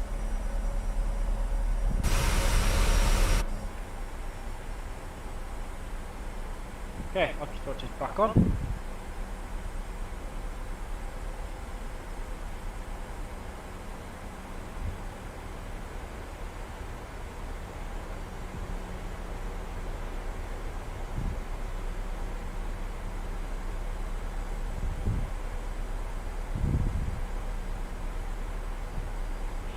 Alright, so I'm going to turn on the anti-icing just because there's a few we're going to be flying to the clouds. I think we need it, but it's fine. I'll also turn continuous ignition on.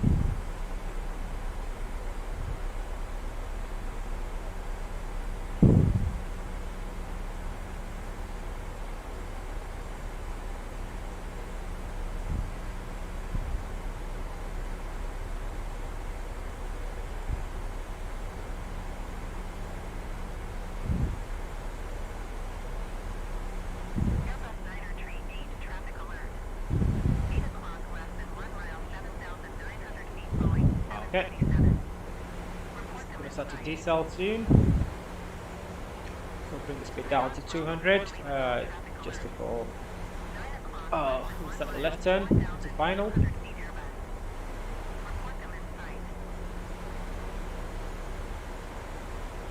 Hainan Bravo 4 Lima Golf, have the Airbus in sight.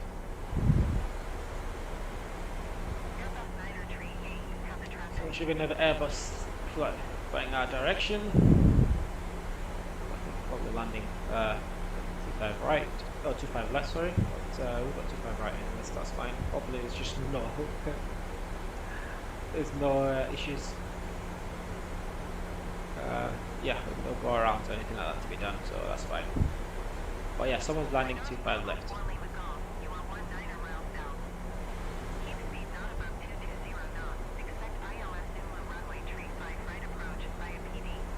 Okay, I've got to bring the speed down to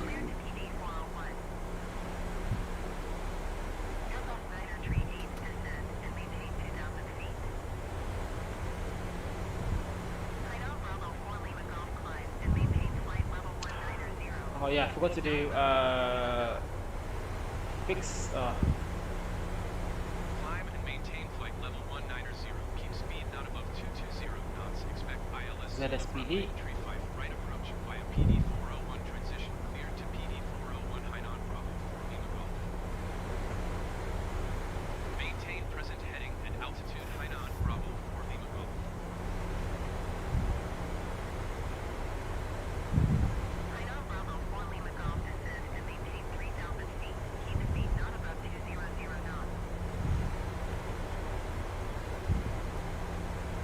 Descend and maintain 3,000 feet. Keep speed not above 200 okay, being cleared to 3,000 feet. Let's keep the, continue with the descent.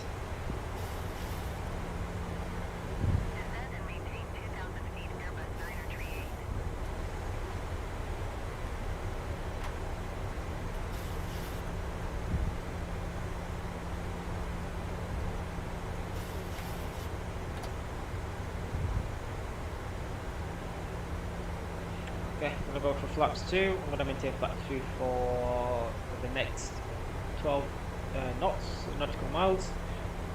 So we'll reduce the speed down to flaps 5.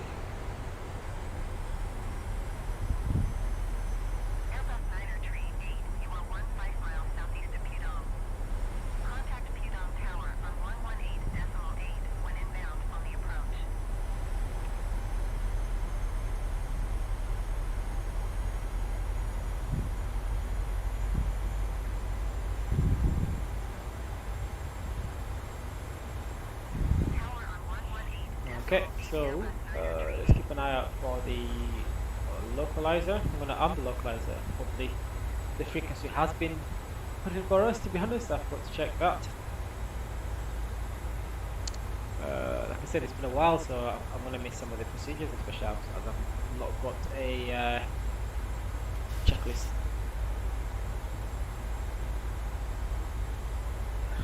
Okay.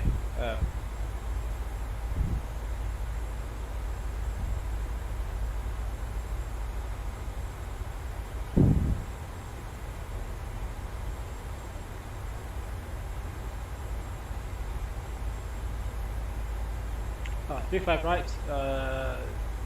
So yeah, let's get the frequencies in for now. 1119, 1119, 1119. VOR is 1169. 1169. 9. Alright. So, okay, so bring the speed down to 180.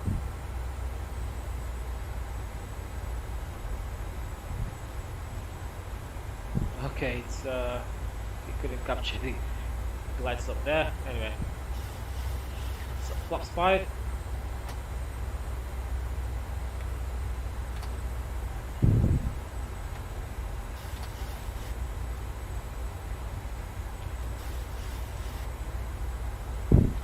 170. Let's come back again because I think we've completely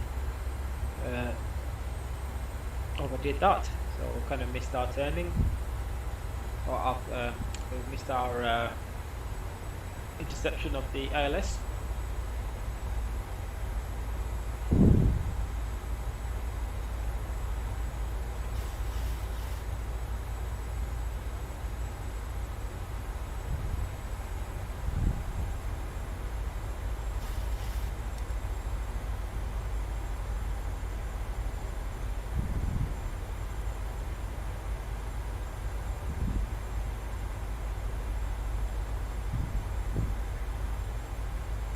Alright, Goran altitude is, I think it's still 3,000 feet as well, so that's fine. I'm not going to change anything else. So.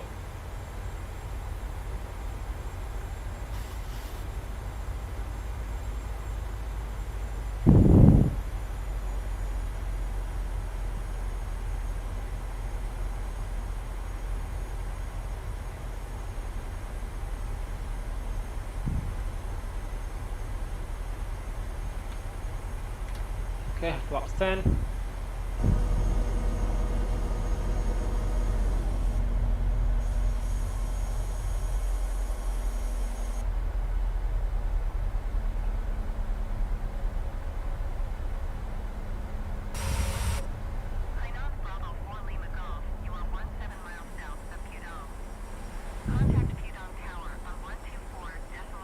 Okay, it says 17 miles out. I'll bring down the Tower on 124.35 overhead heads-up display. So 10 miles out, we dropped in the landing gear. For Lima Golf, 16 miles, south inbound ILS Zulu runway, tree 5 right approach. Hainan Bravo, 4 Lima Golf 2 Dome Tower. QNH 30.19 with 106 at tree. Cleared ILS Zulu runway, tree 5 right approach.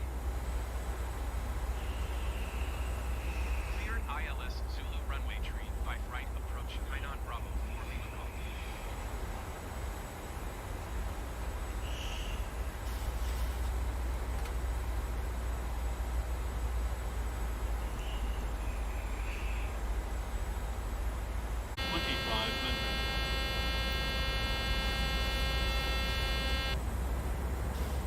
Okay, there we go. So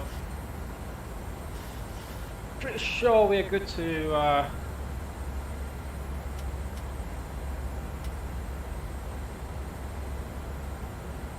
okay, so yeah, we should be cleared to land fairly soon. Okay, so around about 5 miles out, we should get clearance to land. We're still about 6 or 7. Can't really see anything yet at the moment. Very low visibility, so I'm not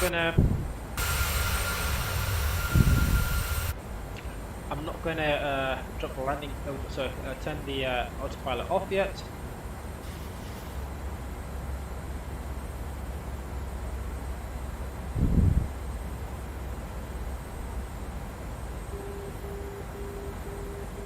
Just approaching the auto marker.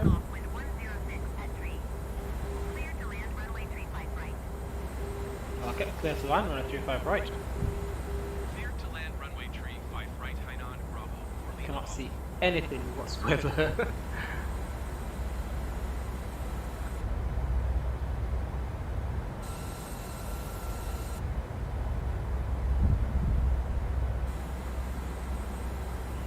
Anyway, that's fine.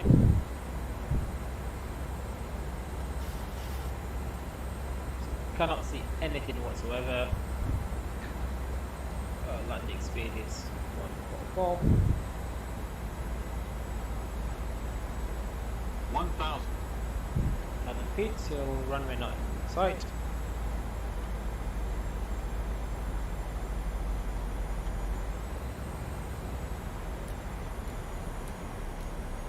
Okay, I'll turn off the auto throttle.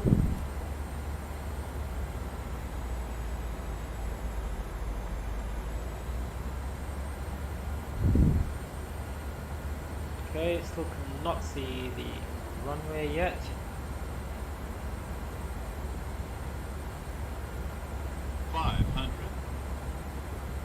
feet, still no view of the runway. I'm gonna commit and turn off the autopilot. 300. Okay, finally get to see the runway. I'll run the lights. Might have to be a go around. Approaching minimums.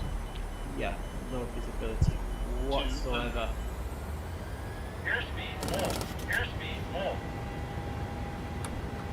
Okay, go around.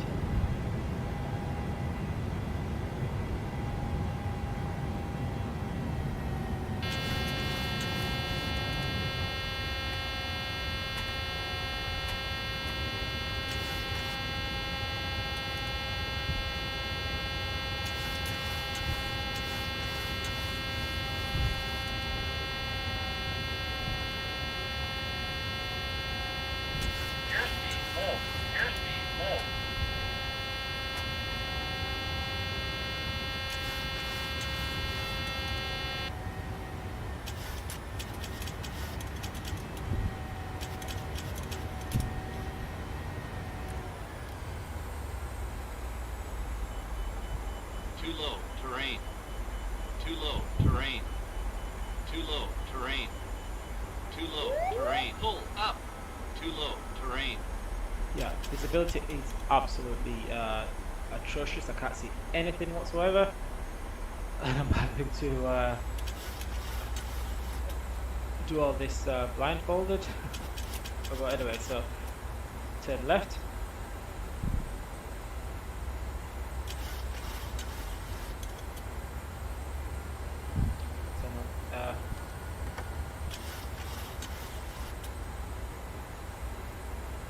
Sync rate. Sync rate.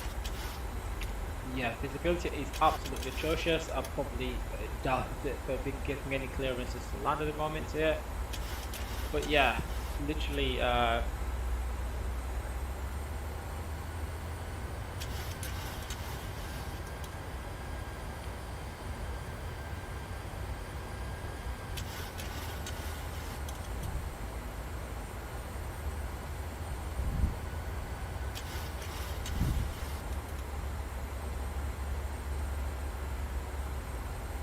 okay, so let's get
let's declare missed approach. Qdong Tower Hainan, Bravo 4 Lima Golf is going missed.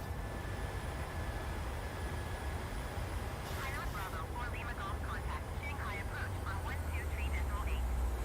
Good day. Going to 123.8 Hainan, Bravo 4 Lima Golf.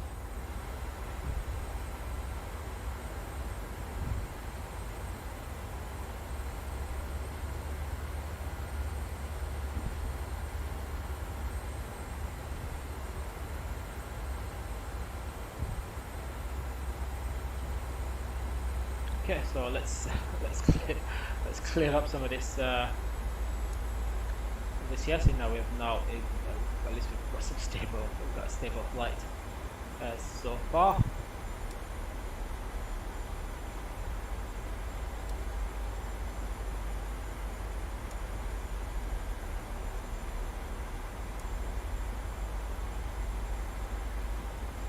Okay, so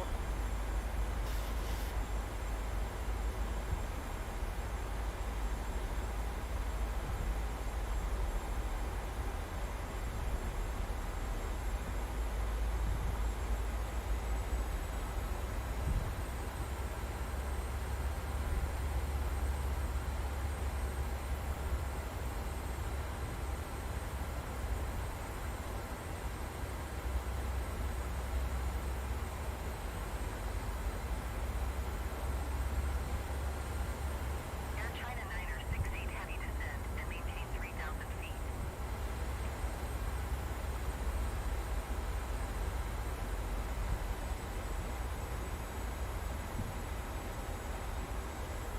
Descend and maintain 3,000 feet. Air China 968 heavy. okay, so let's get LNAV on. Air China 968 heavy. You are 16 miles south of Pudong. Okay, Contact so Pudong Tower on 118.4 when inbound.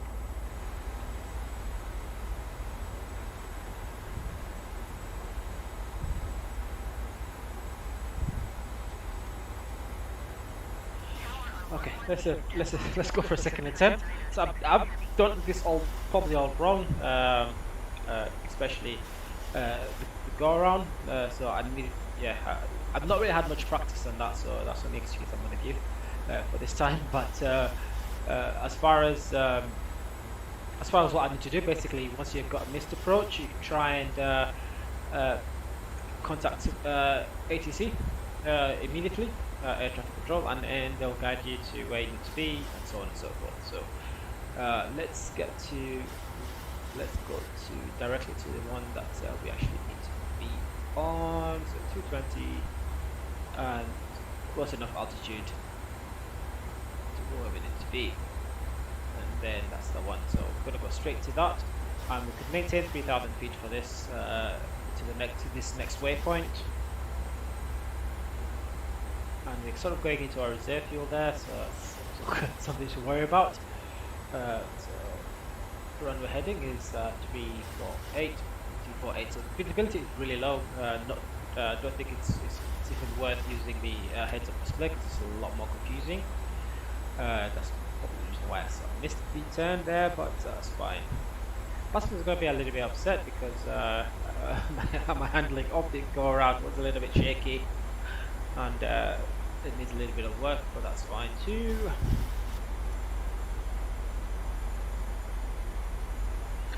Okay, so where are we? Post missed approach published.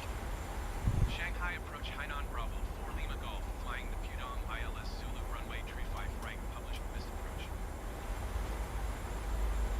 Hainan Bravo 4 Lima Golf Roger. Fly published missed approach. Advise reaching 3,000 feet for further instruction.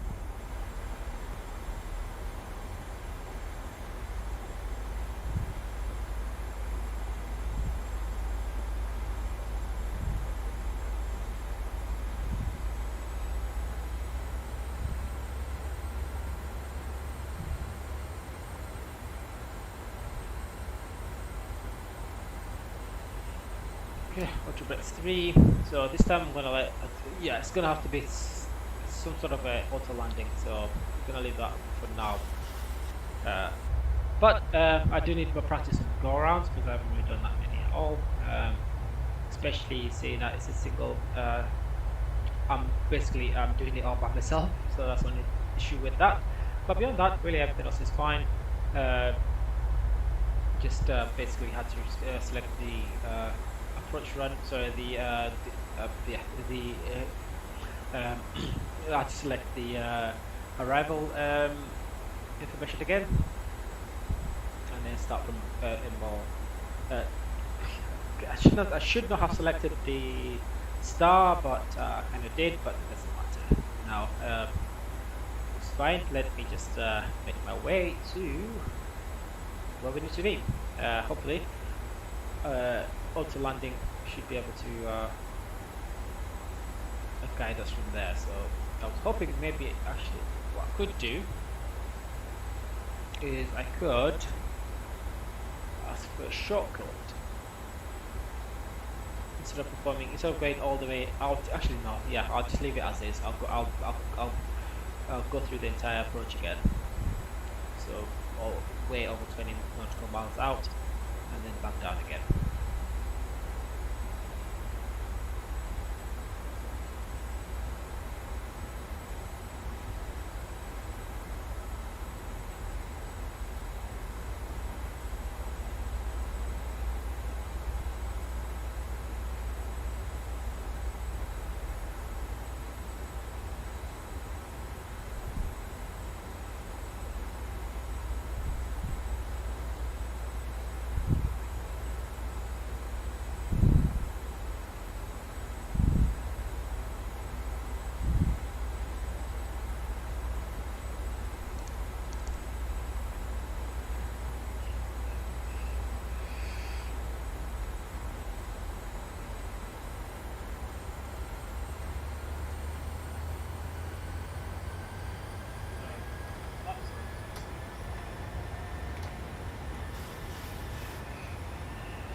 So winds have increased to 6 knots, so okay, that's fine. So it's going to be 144 still. Okay, that's fine.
So I could do a quick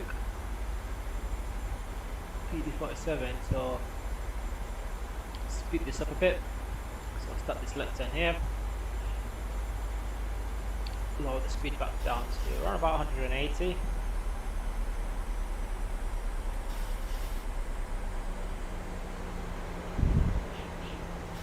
And what I could do is also arm the localizer.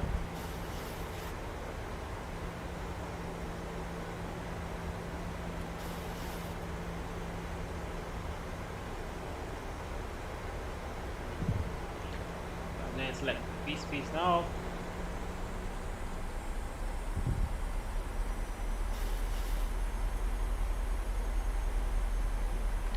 Okay. That's 2.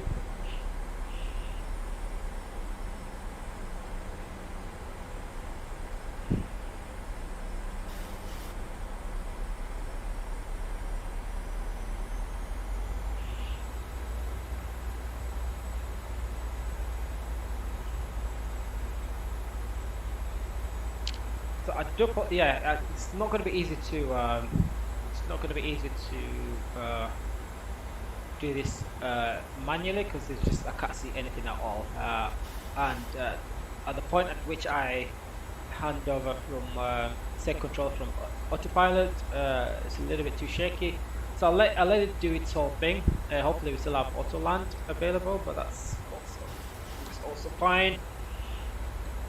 So once we get the pink diamond for the localizer, then I will arm the second autopilot. Second autopilot number 2.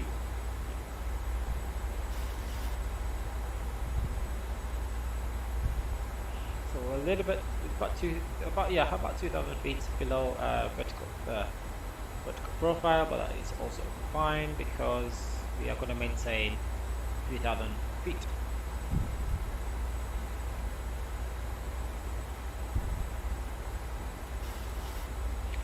Monotone there, this is. Okay, so starting a left turn, localize centering. Let's select approach hold, and the aircraft is now going to follow the going to capture the localizer, even though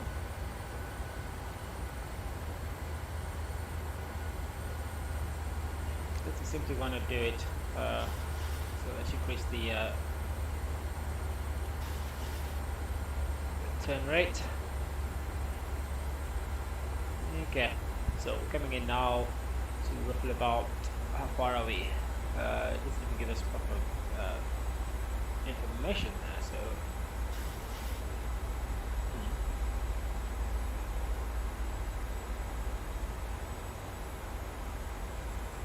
we're not getting any radio information. Don't know why.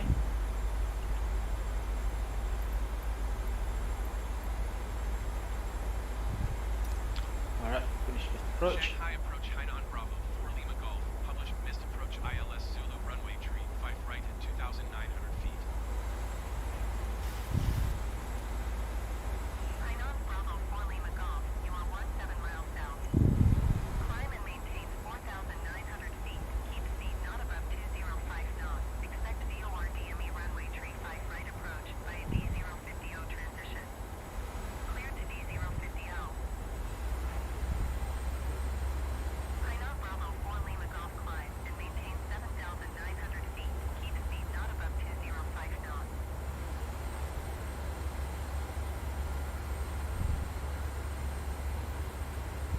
Hainan Bravo 4 Lima Golf climb. Okay, let's bring the speed down and select flaps 5.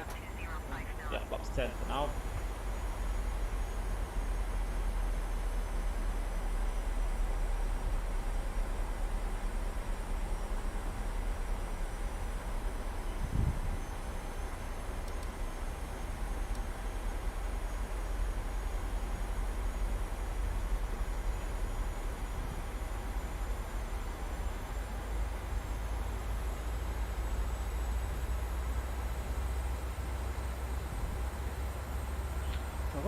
I've just selected the wrong. Yeah, 25 right. Yeah, 1119, 119. So I don't know what's happening here with that. Okay, there we go. So it is capturing it now.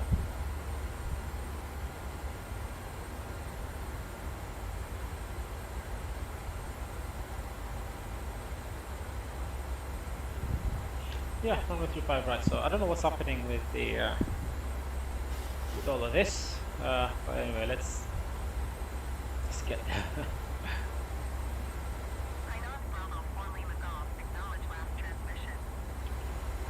what's that? Approach. Climb and maintain 7,900 feet. Keep speed not above 205 knots. Expect VOR DME runway tree 5 right approach via D050 transition. Clear to D050 Hainan Bravo 4 Lima Golf. Approach also, okay.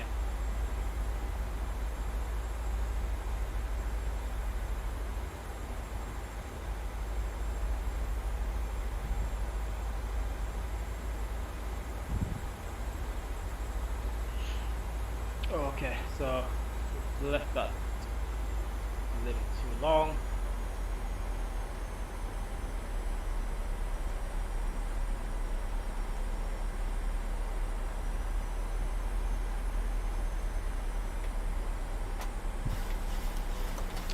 gear drop.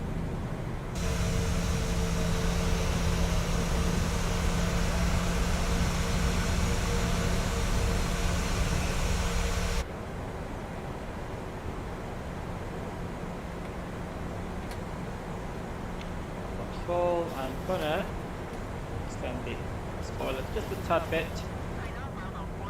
so we catch up with light stuff again. Ground altitude is the same still, that's fine.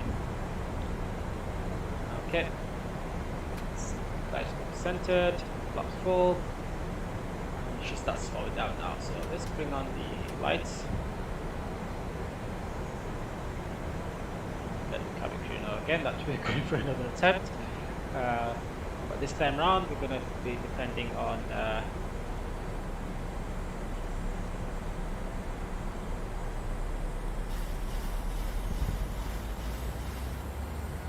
Wide slope. Okay. Wide slope. So what I could do Wide is slope. Wide slope. take over. I'll take over the wide slope. Wide slope. Wide slope. Wide slope. Wide slope. Wide slope. Shanghai approach. So I'm gonna have to ignore the autopilot. Sorry, the ATC for now. Wide slope. So 400 feet. Wide slope. Wide slope. Wide slope. Wide slope. Wide slope. Wide slope. Wide slope. Wide slope. Turn the lights. Wide slope. Wide slope. Wide slope. Minimums. Landing. 100. Okay, I have the aircraft. 50. 30. 20. 10. Touchdown. First full.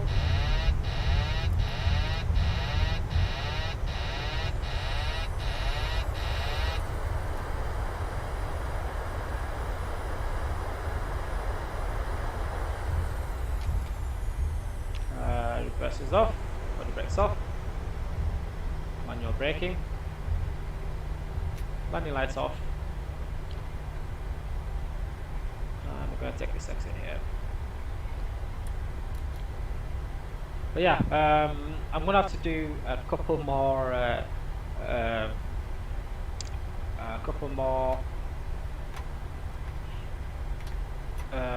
go arounds as practice, because I had absolutely no idea what was happening, to be honest with you. Okay, block time is exactly 2 hours and 4 minutes, and that's runway for runway. We were already sort of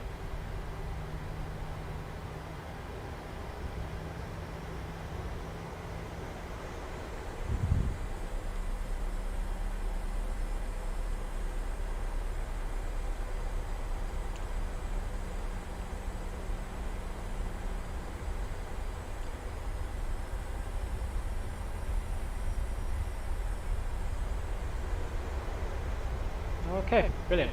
So turn off wing lights, control switch off, turn on the APU, and I can also turn off the anti-ice.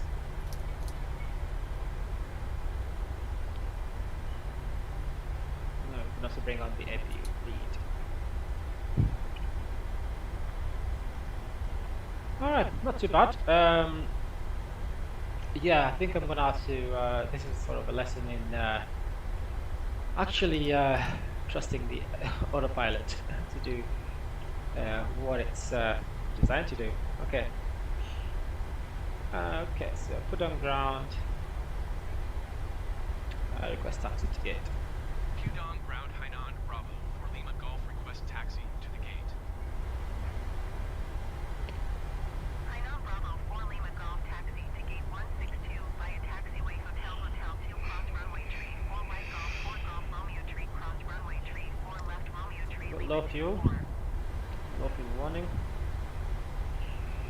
Taxiing to gate 16, 2 using taxiway hotel, 2 cross runway, tree 4 right, golf 4 golf, Romeo tree, cross runway, tree 4 left, Romeo, tree Lima, 2 right,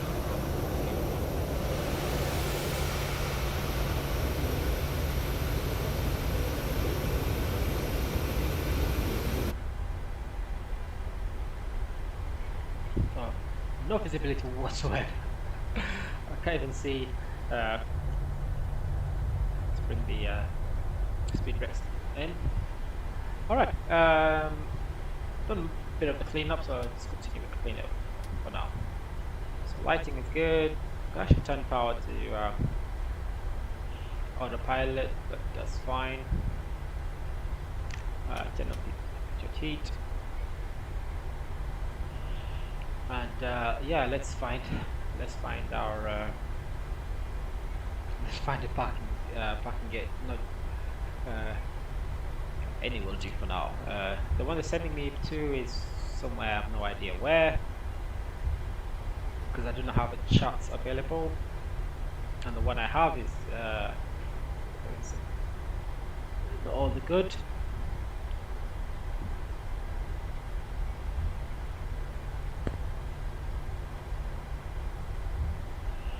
So, turning on to hotel. Never sure what that is.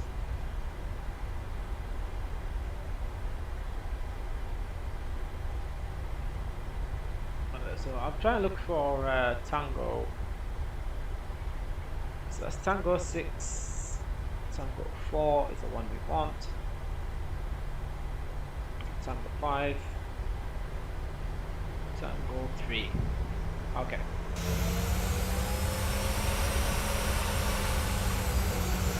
Not even see the terminal building at all, so I probably think there'll be a lot of cancelled flights for now, but yeah, the visibility, as you can see, is really not that good.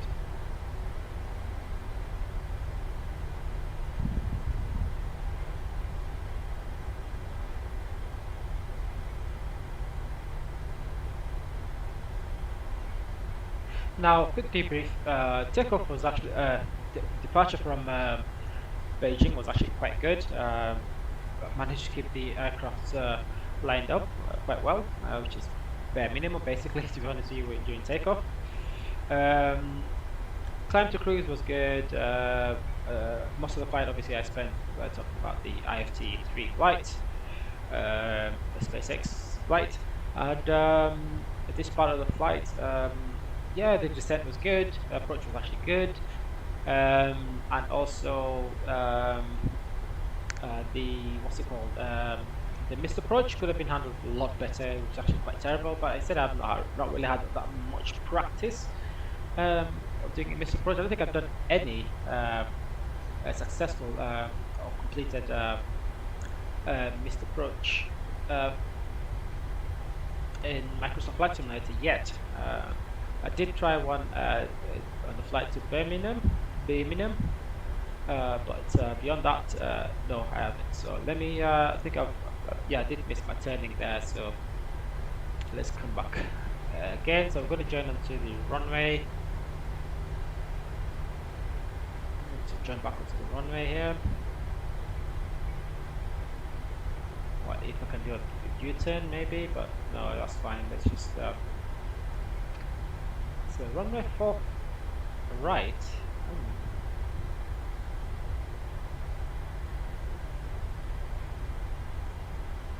That's interesting. Did I land in the wrong runway by any chance? Because I can't even see anything, I'll be honest with you. So let me cross this runway.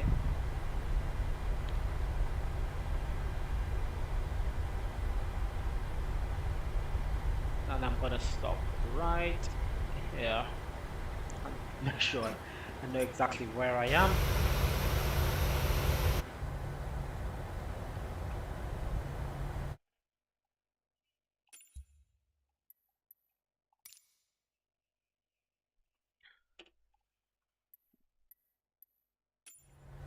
Okay.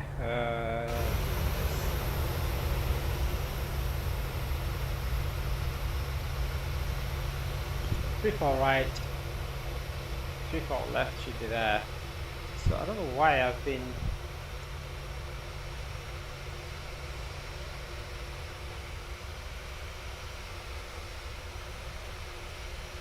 Yeah, let's change this back first, just for a brief moment, so I can see where I am, because I am definitely a little bit lost. So yeah, I landed on the wrong runway. Should have landed on that runway over there, but it's put me here, which is unfortunate, but that's fine. I know where I'm going now anyway, so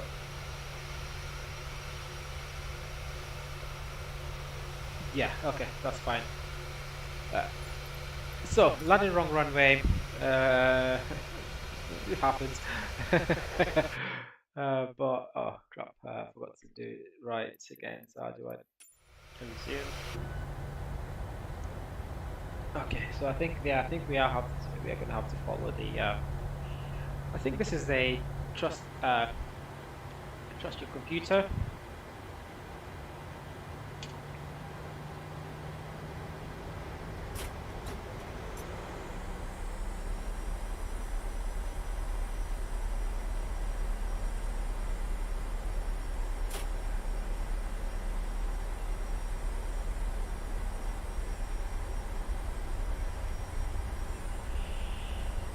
Okay, so I'm going to follow the ATC.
Alright, so yeah, so I'm going to go up to the gate where I was, which I was allocated when I requested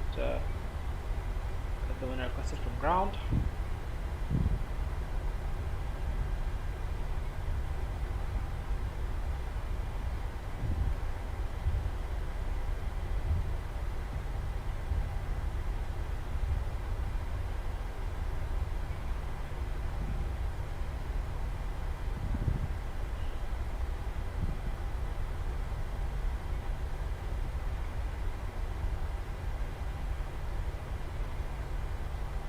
Finally come to the terminal. Okay, after going God knows where, but yeah, I did.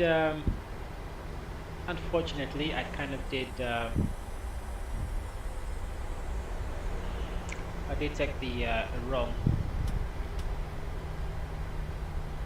I did the wrong turning there, but here we are at our gate now. So this is the gate we've been allocated. Turn off the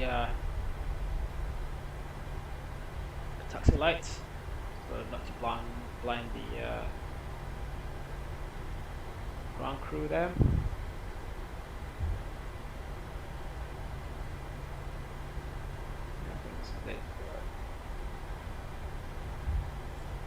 Nope. Okay, I need to need to make sure take the right turn.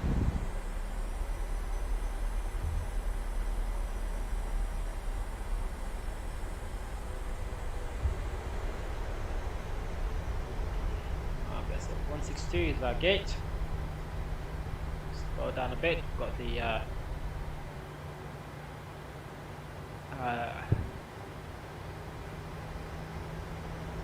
the Batman.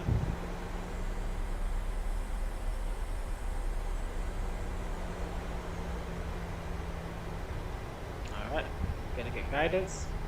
Should have turned off the auto brakes, but it's fine.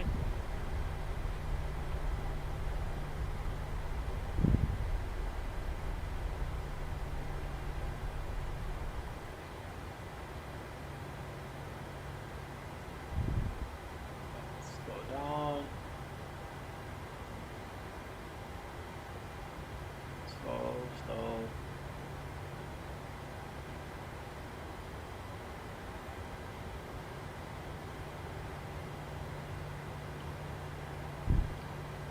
Alright. And that's it. That's the flight. So turn off the engines.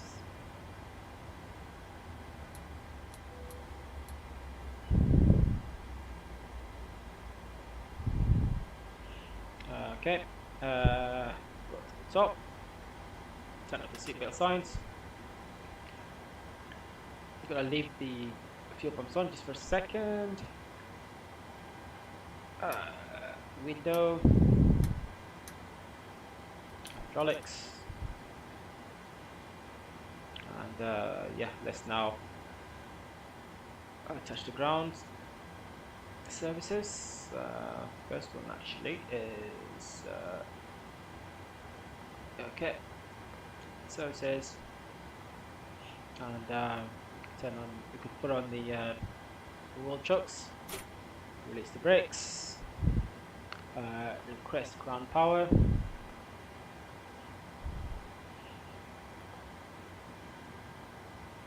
Request the stairs. And then we'll get the 2 loaders first, and then 2 carts.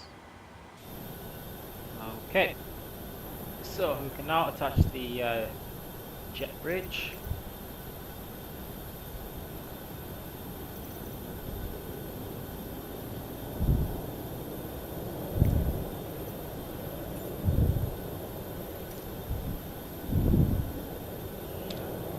So we're going to wait for that to attach, and then we can open the doors, the main cabin doors.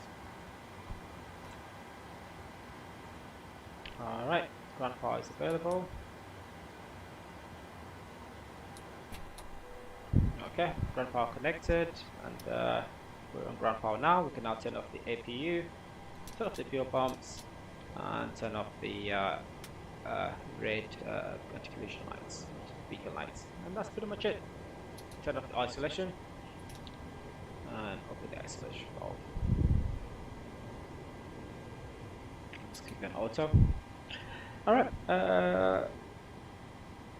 okay, we have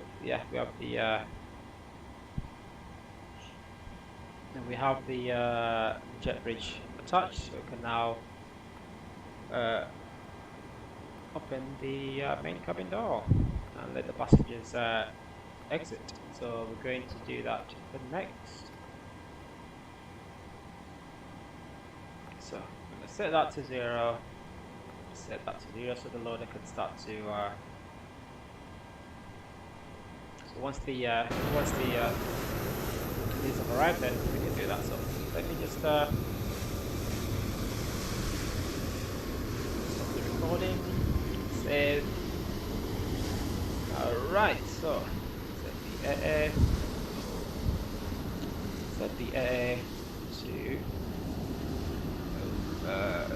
is it ZSPD 738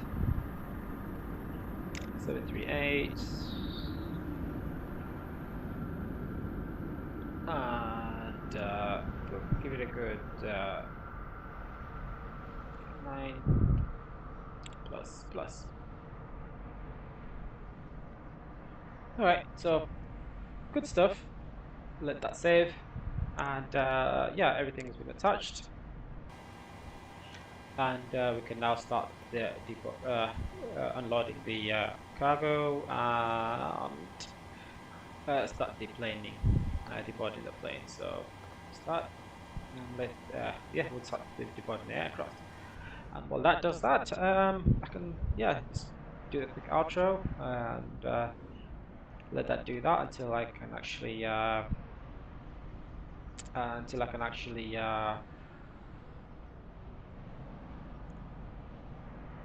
so I can actually close off the flight then. But yeah, with that said, pretty much the flight was actually pretty good. Yes, the go around could have been handled a little bit better, but like I said, that just needs a little bit more practice, or actually practicing it. Beyond that, everything else is actually not that bad.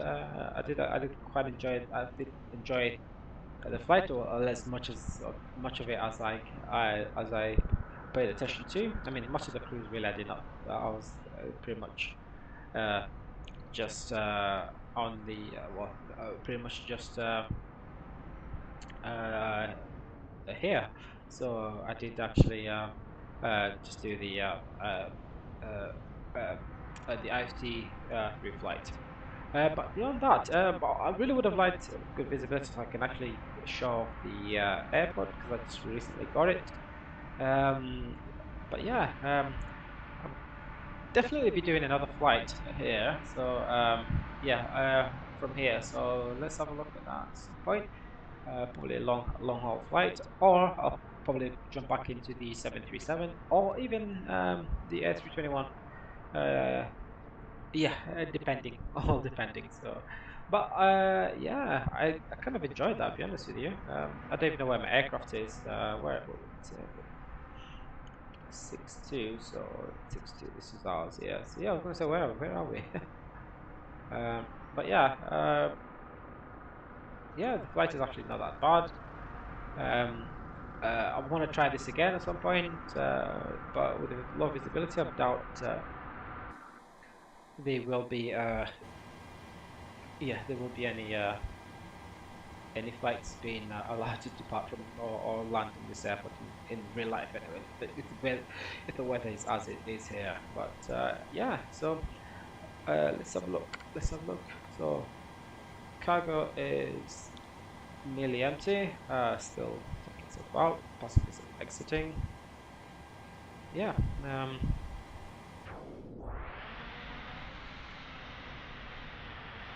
I wonder where the loader is for the front. It's not spawned.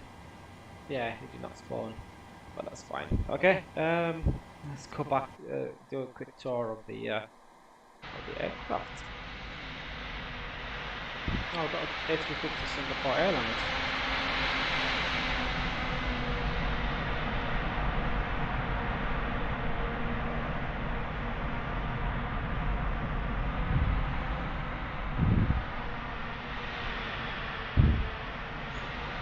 Yeah, it's not too bad. The modeling is still always good, especially for PMDG aircraft. They do modeling quite well, and for every reason they do they do a good job that you don't lose too much, too many frames, get a good performance from the aircrafts, no matter if it's the 777 or the 747.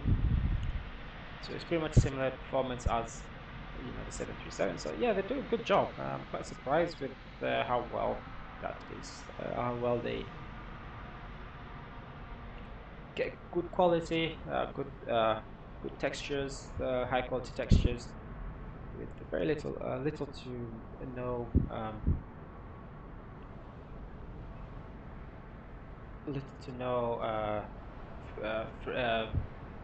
performance drop. So yeah, it's a nice airport. It's bigger than I thought. But yeah, it's actually quite a big airport. So yeah, so I'll pick another day when there's no clouds, when the visibility is a little bit better, so at least I can actually see the aircraft. Anyway, let's wait for the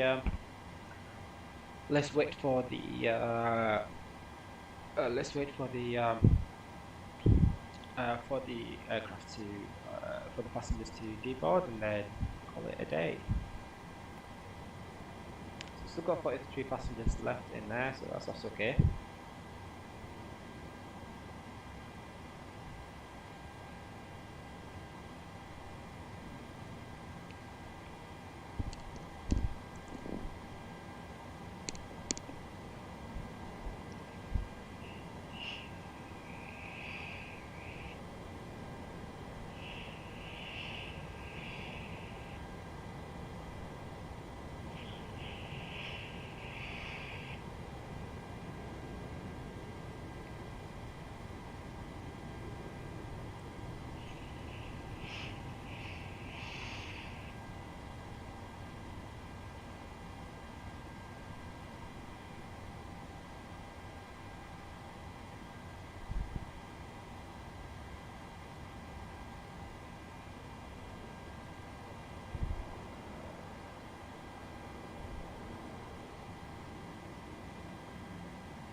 Alright, so last passenger. There we go. So this aircraft's deplaned. Get rid of the carts and leave the loaders on and call it a day. So that's pretty much it. So it's been a pleasure. I have enjoyed this flight, to be honest with you. I always like doing this. It's one of my favorite aircraft to fly, and we'll be back here again soon. So thank you very much for your time, and see you all on the next one. Probably going to be very, very soon. Yeah, thank you very much, and see ya.